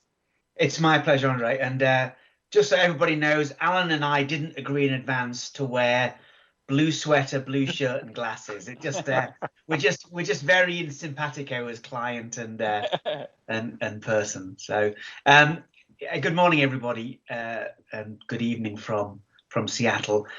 Let's maybe very quickly introductions. I lead, as Andre said, the Accenture operations business in the US, here in the west coast of the US. And Alan and I have known each other for a long time. We've been working with Microsoft since 2007, and I'm looking forward for Alan and I to take you through the story. Alan, do you want to do a quick intro of yourself? Sure. Alan Byrne is my name. I've been with Microsoft now for almost 15 years. As Joseph said, I was hired into Microsoft to start the One Finance journey, where we leveraged Accenture for outsourcing. And I met Joseph in 2007 in the snow in Sweden. And Joseph was the first person to mention the word India. And our relationship has improved since then. Okay, let's move on with the slides, please. Let's get into this. I think one of the things that is really interesting about obviously Microsoft as a business, but our relationship with Microsoft and our relationship together is, as Alan says, we've known each other for nearly 15 years now. And the interesting thing is that if I think about the transformation of finance at Microsoft, it's almost been ongoing since that time. And maybe all of us have to sort of redefine the idea of transformation, because it feels like in this world and certainly in technology, transformation is almost a constant. There have been those sort of three key elements to the transformation. One was the original One Finance program, which was essentially, it was the first program that began to sort of build a GBS type function for Microsoft, begin to sort of bring finance operations together and create this concept of a single finance organization that supported the Microsoft globe. It then really moved into sort of core finance, which essentially was a really standardizing taxonomy, standardizing sort of how everybody in Microsoft thought about the business of Microsoft, because in the early days of Microsoft, it'd been a very sort of entrepreneurial, country-led organization, with the sort of software built in Redmond, and this really began the process of making that much more standardized. And then really into modern finance, which is really around sort of cloud-based finance, cloud-based transformation, which we'll talk about in a little while. In terms of the relationship, and I think also before I get into that, one of the things that is interesting as well is that we've seen the journey from when we first started working with Microsoft, very much this organization that really was a sort of a Windows and Office business that sold into sort of OEMs, HP, Lenovo, Compaq, Dell, as it was at the time, and actually therefore was a relatively simple business, a pretty small number of customers, relatively small number of transactions. So from a finance perspective, was a relatively simple business. And then, if you think about how Microsoft has changed with, consumer businesses like Xbox moving into the cloud, much Office 365, many more direct sort of customer relationships. Finance at Microsoft has got much bigger, but also much more complex as well. And a lot of sort of what we've done together over the years has been really focused on trying to ensure that, first of all, processes are fit for purpose, but secondly, to ensure that the cost of finance didn't grow at a faster rate than revenue. In fact, grew at a slower rate than revenue. And a lot of these programs have been sort of designed towards this. Maybe a question for you, Alan, in terms of, we think about this sort of, it's been a 15-year journey to get to this point. What do you attribute sort of Microsoft's ability to continue to evolve finance and finance processes? How's Microsoft been able to sort of sustain that over such a period of time? I think one of the big drivers inside of Microsoft is that people are being really encouraged to have that growth mindset and to be technologically curious. So as we have evolved, we've really looked at the controller or the CFO that's left in the subsidiary and really challenged that CFO as to what the requirements are for finance. So we've really taken away any sort of transactional history out of the subsidiaries. We don't want those controllers looking at anything that sort of is non-value add type activity. So having that mindset where the controllers are technologically curious and willing to sort of go with a solution. I think early days in the operations, there was a lot of hesitance towards what we wanted to do. And as we built out that trust and really took away the noise from the subsidiary business, well, then they basically said, you've got my back, and they let us go for it. So I think having that sort of circle of trust and having those curious controllers who have developed that sort of curiosity for improving their processes, and then also in doing activity in full line of sight of your engineering group to really look at processes and try and build solutions and outcomes as opposed to sort of look at it from a transactional basis. Thanks, Alan. Perhaps we can move on, because I would like to talk about modern finance as much as anything else, because obviously one of the things that we've all seen in the industry sort of in the last 5 years has been, the proliferation of technology that's allowed us to really significantly increase the productivity of people.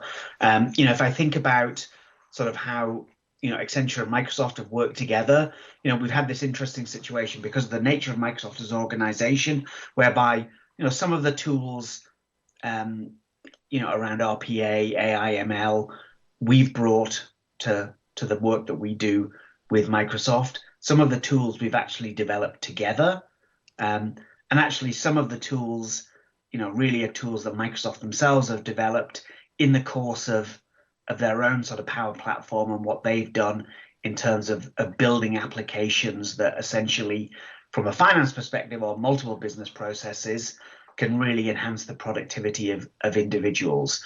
A good example is, if I think about sort of the top end of the stack around sort of forecasting and reporting, I know now that Microsoft's main forecasting model is really an ML model. It takes in inputs from the business, also external inputs as well, and builds a forecast which is much more accurate than when people were able to do it sort of from a bottoms up perspective. In our own side, in terms of finance processes, small things like, Microsoft has a program whereby if they pay suppliers within 10 days, they take a discount from that supplier payment. And obviously, in order to be able to capture all of that discount, you have to be able to, receive, ingest, process, approve, and pay the invoice within 10 days. And so, that takes a lot to be able to do that, especially in such a large organization. And lots of the sort of tools that we've built around that process, just to automate that process, to remind people, to encourage them to authorize invoices, to make sure, we receive documents digitally, all the things that we need to do to make sure that discount capture program works well. And that's been a really significant value add to Microsoft. So almost at both ends of the simplest end of the business around paying suppliers, right through to forecasting and sort of street reporting, you see sort of the use of technology. I mean, I suppose a question maybe, Alan, which is, what technology do you believe sort of is having the most profound effect on how finance processes?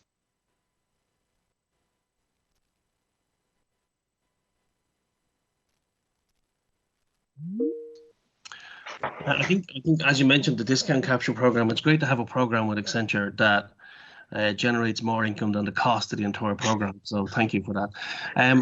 I think as we evolve, I think we've taken a lot of big bets around sort of building sort of connected tools on top of SAP, but for us, where we're getting them sort of a lot of benefit right now is adopting that mindset of citizen developer, where we have this sort of technology being built inside of the finance function, as opposed to sort of being going into sort of heavy sort of technical engineering. So how we sort of connect our data, how we leverage things like Power BI, so that we have current information that we can sort of see at our fingertips, and we have that sort of global reach. So a really good example would be when this pandemic hit last year. We have 126 subsidiaries that were sort of actively trading, and by putting that Power BI on top of your sort of connected data systems, you could see where your transactions are, you could see where your risk points were, you could load balance inside of your solution. So it's having that sort of citizen developer mindset to leverage the sort of power apps and leverage the sort of tools that we can sort of build with the growth in the cloud and the connectivity of the data. By really having that sort of insight into what's going on in your business, that's really, really quick and it's current. It's not historical. You're not looking back, a month in arrears. That sort of really giving us that sort of insight and help as to how we can make quick decisions to enable our business. So, when the pandemic hit, we were able to sort of be back up and running, inside a couple of days with what our new strategy was going to be, and we didn't miss a beat for the 13 or 14 closes we've done since then. So that citizen developer mindset, not being afraid to sort of leverage the tools that we're building on top of the cloud and go, build insight of your engineering function so that you know what you're doing, but sort of develop your own systems. So do you think then, Alan, if I think about sort of the finance professional of the future, do you think every sort of finance professional will also be a developer? Is that it? I think to be successful in their role, they have to have a curiosity or an interest in it. I think the finance professional of the past who sort of like sitting there ticking and bashing and knowing exactly what's going to happen, every day of the close cycle and every minute of the day, that isn't going to be the person who's going to grow the business. So I think bringing in that sort of commercially focused, how I can grow my business attitude, as opposed to sort of historical transaction process, and I think that's the way to go. So, what we try to do with Accenture, we try to do with our engineering team is we don't really go now with a problem. We go and ask for a solution. So we kind of frame this is the business sort of issue that we're trying to solve, and then we're intelligent enough to be able to talk tools to our technical folks so we can help them build it. The day of throwing something into a dark room and hoping you're going to get a solution back that works for you is over, and you need to be sort of knee deep in that conversation with your technical partners.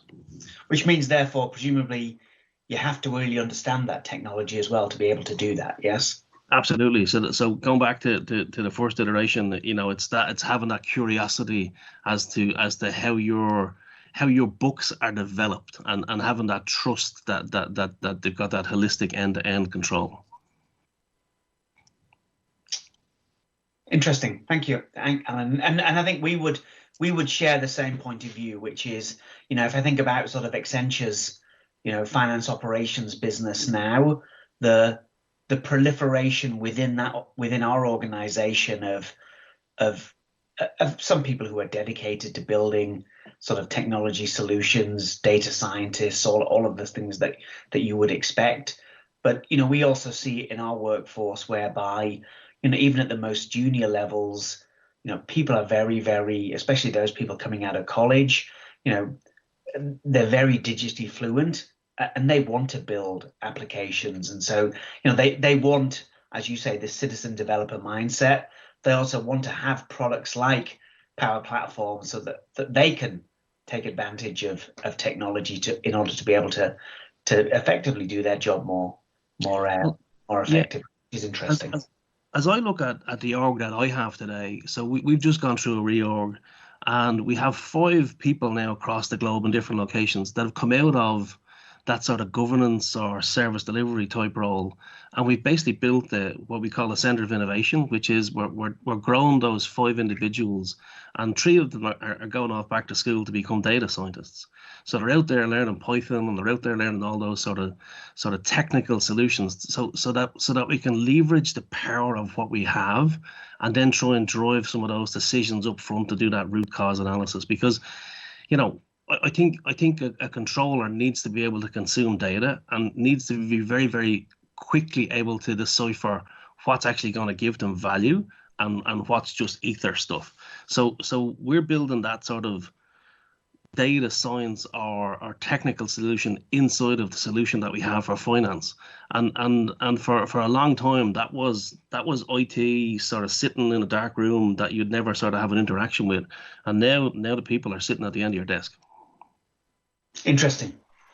Thank you. So, of course, technology is somewhat, it's an input. It's in some ways, it's not an output. So if we can move on to the next slide, I think one of the things that's sort of characterized our relationship with Microsoft, but also how Microsoft have thought about its finance function over the life that we've worked with them.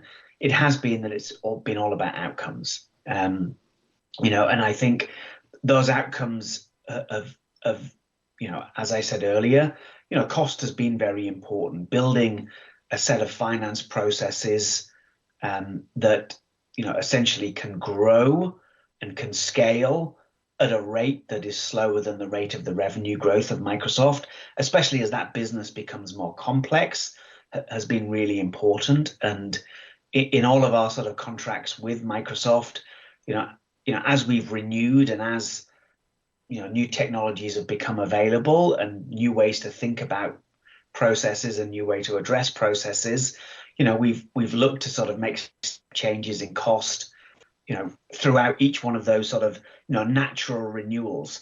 The other thing, of course, is that cost is one element of it. Sort of process and process excellence is another.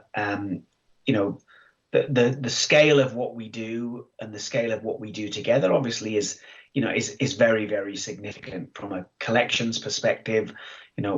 We're collecting and applying over $140 billion of cash every year on Microsoft's behalf. In terms of journal entries, over 140,000. So there's a really significant scale here, and a lot of what we have sort of done together has been, as I say, one element of it has been, how do we make this cost effective? But the other element has always been about how do we make each of these processes more effective, both from an outcome perspective, but also I think more increasingly over recent years in terms of customer experience as well, because it isn't just about reducing cost. Finance should be frictionless as it relates to the business. And part of our job is to make it as frictionless as possible. And that is about sort of customer centricity.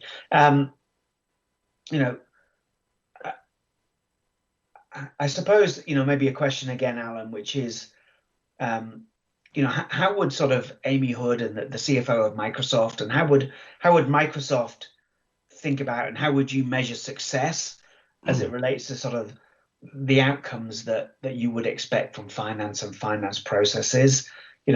What would Amy say is important? Amy says a lot of things are important. We have, I guess, fundamentally, we have to have that sort of fiscal integrity and trust. So we call our operations sort of one finance in a box, where the box is consistent, it has scale, it has trust, and people sort of have the ability to interrogate their results whatever way they want to. So you know, as we have divorced, as you said, that sort of cost growth and revenue growth, as the company has expanded, those bulletproof, stable, scalable solutions that we built, we're basically just chucking in acquisition after acquisition after acquisition as much as we can into the standardized process, and that gives the sort of the fiscal leadership sort of great comfort as to how we can grow and how we can sort of maintain that integrity of our numbers. I think as we started out on our journey sort of 13, 14, 15 years ago, we had lots of holes in our balance sheet. We had lots of sort of, you know, areas that we wanted to tighten up on. Now it just works and people trust it. So having that sort of that comfort, I think is really important. I think the second area that we're really throwing a lot of you know, focus on right now is in the whole area of working capital management. You know, with the financial services group, with the One Finance group, you know, how we can really manage our working capital and how we can sort of spin out cash, because, you know, we do have a lot of revenue, we do have a lot of exciting products in the market, we are growing. So how do we turn that into sort of cash gain? So that sort of working capital management is a big thing. So that's a thing that our corp groups are focused on.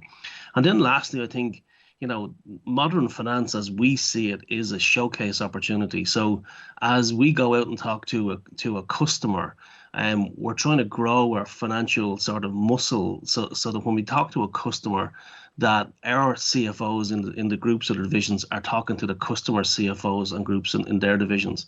So it's CFO to CFO, and that is actually making the sales journey for the organization much more successful, because you're talking the right language to the right part of the customer who's receiving the activity. So I think having that sort of insight to sort of showcase your tools and your process so you can actually grow your business and have that commercial view of the controller is important. Working capital management is a real buzz thing right now in our organization, because everybody's looking at cash, and then that sort of fiscal tightness and integrity to that. No surprises. It's totally predictable. You can see where it's at any one time, and then moving towards that full continuous close cycle. So we don't have to get involved in a lot of this, you know, historical activity. Your numbers are just there, and you'll use the cloud for connected data, and then you've got full visibility of your cycle. Thanks, Alan. And I know that if there are any CFOs out there, Amy is always happy to, and her team are always happy to talk about modern finance and demo what you guys have done. So that offer is always there, isn't it, Alan? If we move on to the last slide, I think obviously if in 15 years you learn a lot together. You know, one of the things that certainly from, you know, and I will say Microsoft have been a great client. I mean, I think it's been a very partnerial journey for us together since the very beginning, and you know, I'm pleased that we both believe that that's the best way to get the most out of these relationships is to treat it as a partnership. You know, buy-in, talent, and a clear plan, I think in my mind have also been sort of really important. Maybe as a closing, Alan, you know, we have a pretty good idea of what has got us to where we are today, but in the spirit of transformation, the world doesn't stop now. It's going to keep moving. And so, you know, do you think there's anything we need to do differently going forward?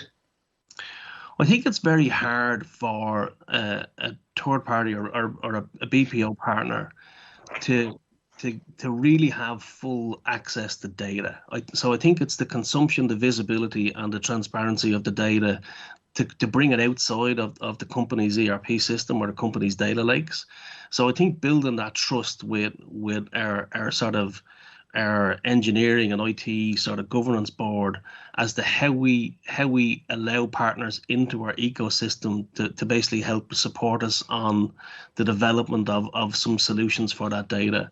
I think also in transparency with Accenture, we're a technology company, right? So when you come along with a technical solution, some of our IT folks can go, you know, we could build that at the weekend. Well, you know, the answer is, well, why didn't you, right?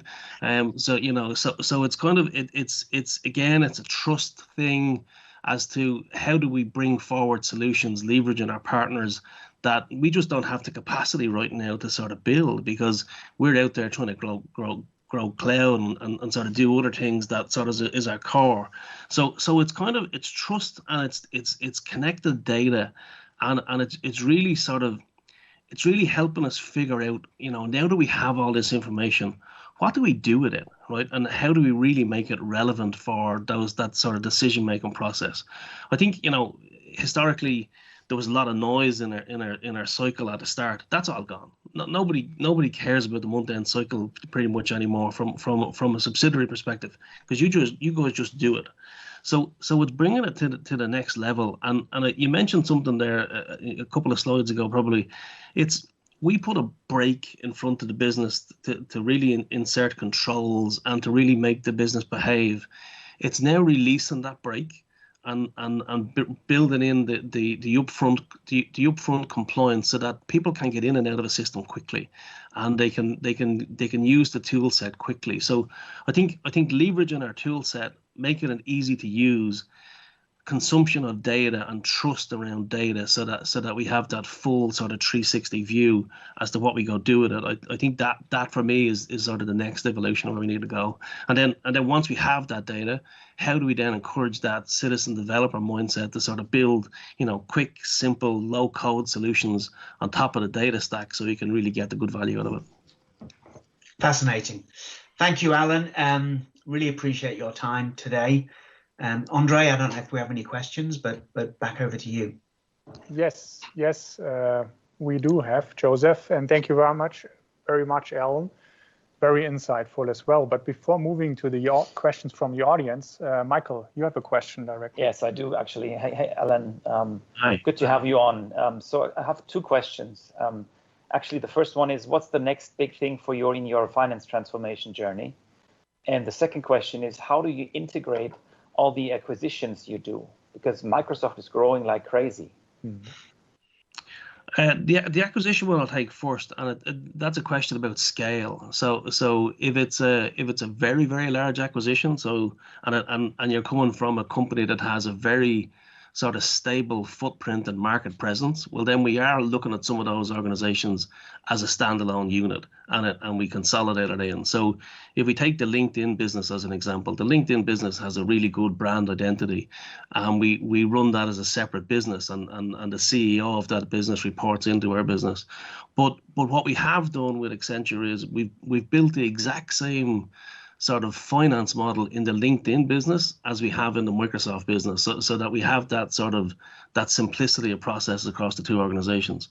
I think in other organizations, so when we took in Skype and some of the other acquisitions that we did, we basically take those, on day one we go in and say, thank you, we like your processes, we like your procedures, we like your systems, you're now going to do this, and we roll out the menu of services that we provide, but very, very quickly I think a lot of people will realize what we've built is in that sort of best in class environment, and a lot of people like it. So snapping people into that process very quickly really works. And we're very, very strong on policy and procedure inside of Microsoft, and we have really grown that. So as these acquired companies come in, they have to snap to that policy and procedure. And if they try and do that with a historical system, it will fail. So the adoption and the sort of, we have really good corporate governance that basically drive that message, and we just pop it in at scale. I think the flip on the other side, I'm excited about the science. I think we've done robotics, we've done analytics. The science is the thing for me now. How we look at this at scale. And what does the data tell us, and what's the trending of the data?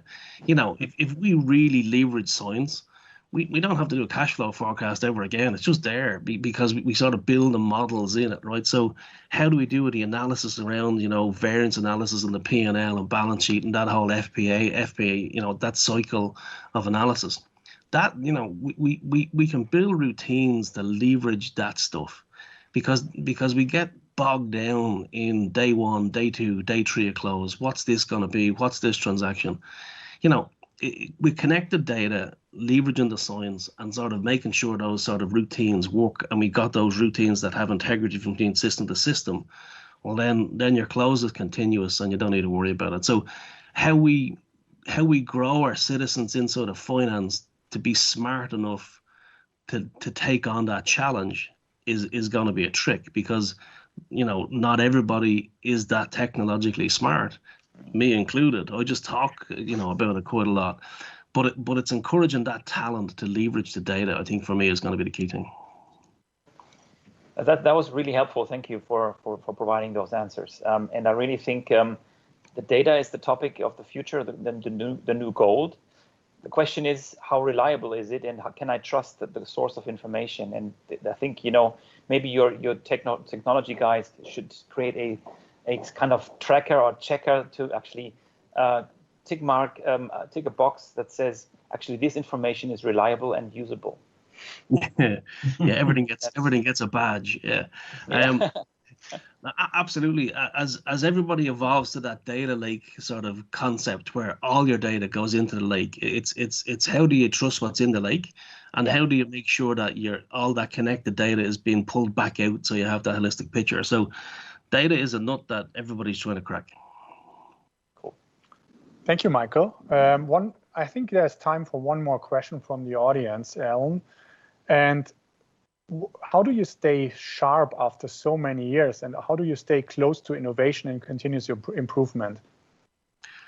I think we sit down twice a year and look at what's going on in the market, and in our processes where we have sort of noise or pain. We do a lot of work in the last couple of years where we look at a day in the life of the business, and we look at the business from a 360 perspective as to what does a sales guy see, what does a corporate person see, what does a procurement or a sourcing person see, and really try and understand what makes it easier to use our systems, and then also listen to the sort of the corporate direction as to we're really trying to simplify our business. We're really trying to take away the complexity, because by taking away that complexity, it sort of allows us to sort of leverage that global model.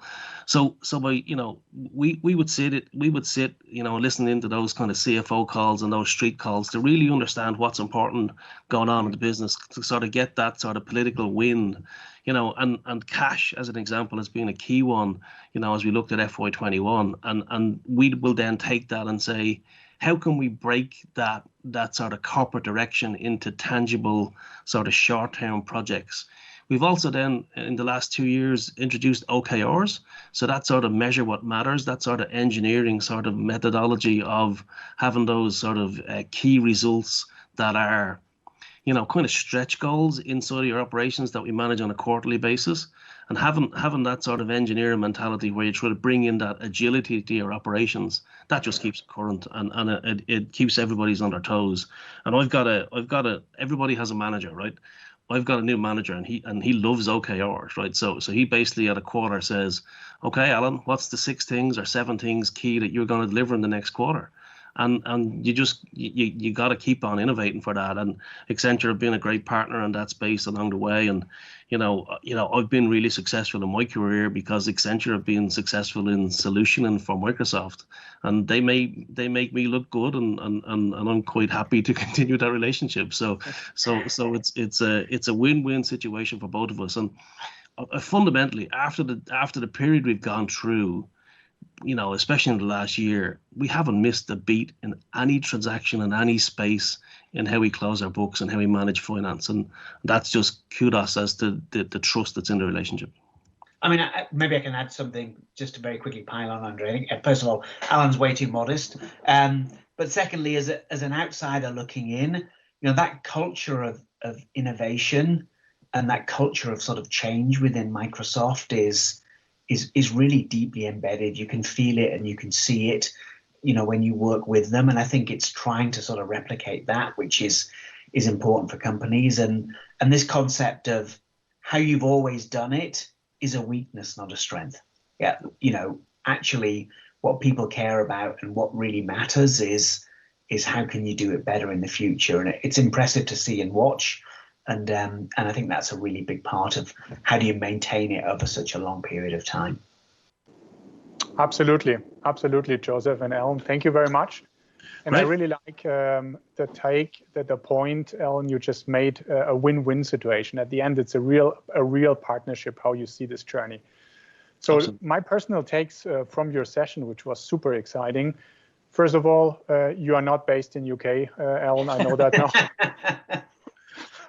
It's Dublin, sorry for that. Secondly, I see a big harmony between you, which comes over the many years, I think, and it's a non-verbal harmony.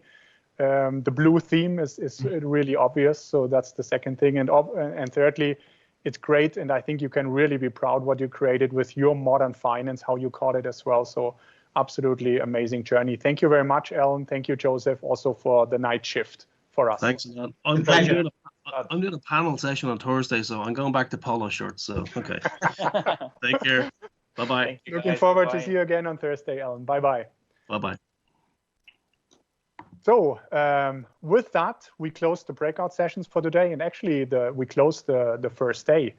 And I just obviously a big thank you to all our speakers, internal, but especially external speakers. And I just want to summarize my personal, let's say 3 takes, which are the most important, the imperatives I took out of this first day. Number 1, it's about cloud is the catalyst for operational change. Number 2, digitalization leapfrogs finance and HR operations. And number 3, people make the change happen. At the end, it's a people business. So now we heard and learned a lot about the future of finance and HR. And CFOs and CHROs have become leaders in driving digitalization among their enterprises. That's why back office transformation elevates and is essential when talking about intelligent operations. Don't forget to use the Content Hub. You should already have in your inbox an email from Accenture Rooms. It's not spam. It's really something very valuable, a personal invitation. You can review all our content. It's the replay of all the sessions is in. We have the recaps, audio and text recaps, like a little podcast we prepare for you. We have obviously all the presentations will be shared in the Accenture room, and we have also latest Accenture point of view, and we will follow up with all Q&As with you. And again, just to remind you, networking can continue. You can use the chat. You can use the comment function as well, but also as a reminder for tomorrow already. So just now an outlook to close the day. Today we had on the first day of the Intelligent Operations Day, the future of finance and HR.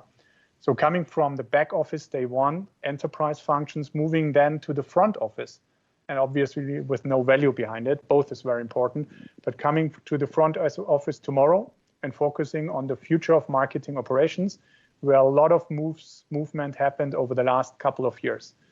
Whereas enterprise functions mainly focus on optimizing the bottom line, marketing operation is about optimizing and supporting the top line growth. So, and we, I think you know that, we at Accenture Interactive, we have a business arm, Accenture Interactive, have made many changes, a lot of acquisitions, a lot of companies acquired. And one of them is, for example, Sinner Schrader, and we will have Mathis Schrader on stage tomorrow together with our Google client. And we have several other local acquisitions as well. But also we have BMW on stage with a long year journey together with us in the area of content creation, marketing operation. And we will start the day in the morning with our keynote with an ecosystem partner from Blue Prism. It's the CTO from Blue Prism, Peter. And at the end, it will be rounded up with an external objective view from the analyst, Horses for Sources. So with that, actually, we are at the end of the day. Michael, also thanks for being here with me in Munich. It was a pleasure. A lot of fun, actually, with you guys. And let's make this happen. The next one is coming up. Stay tuned until tomorrow. Absolutely. Next one is coming up.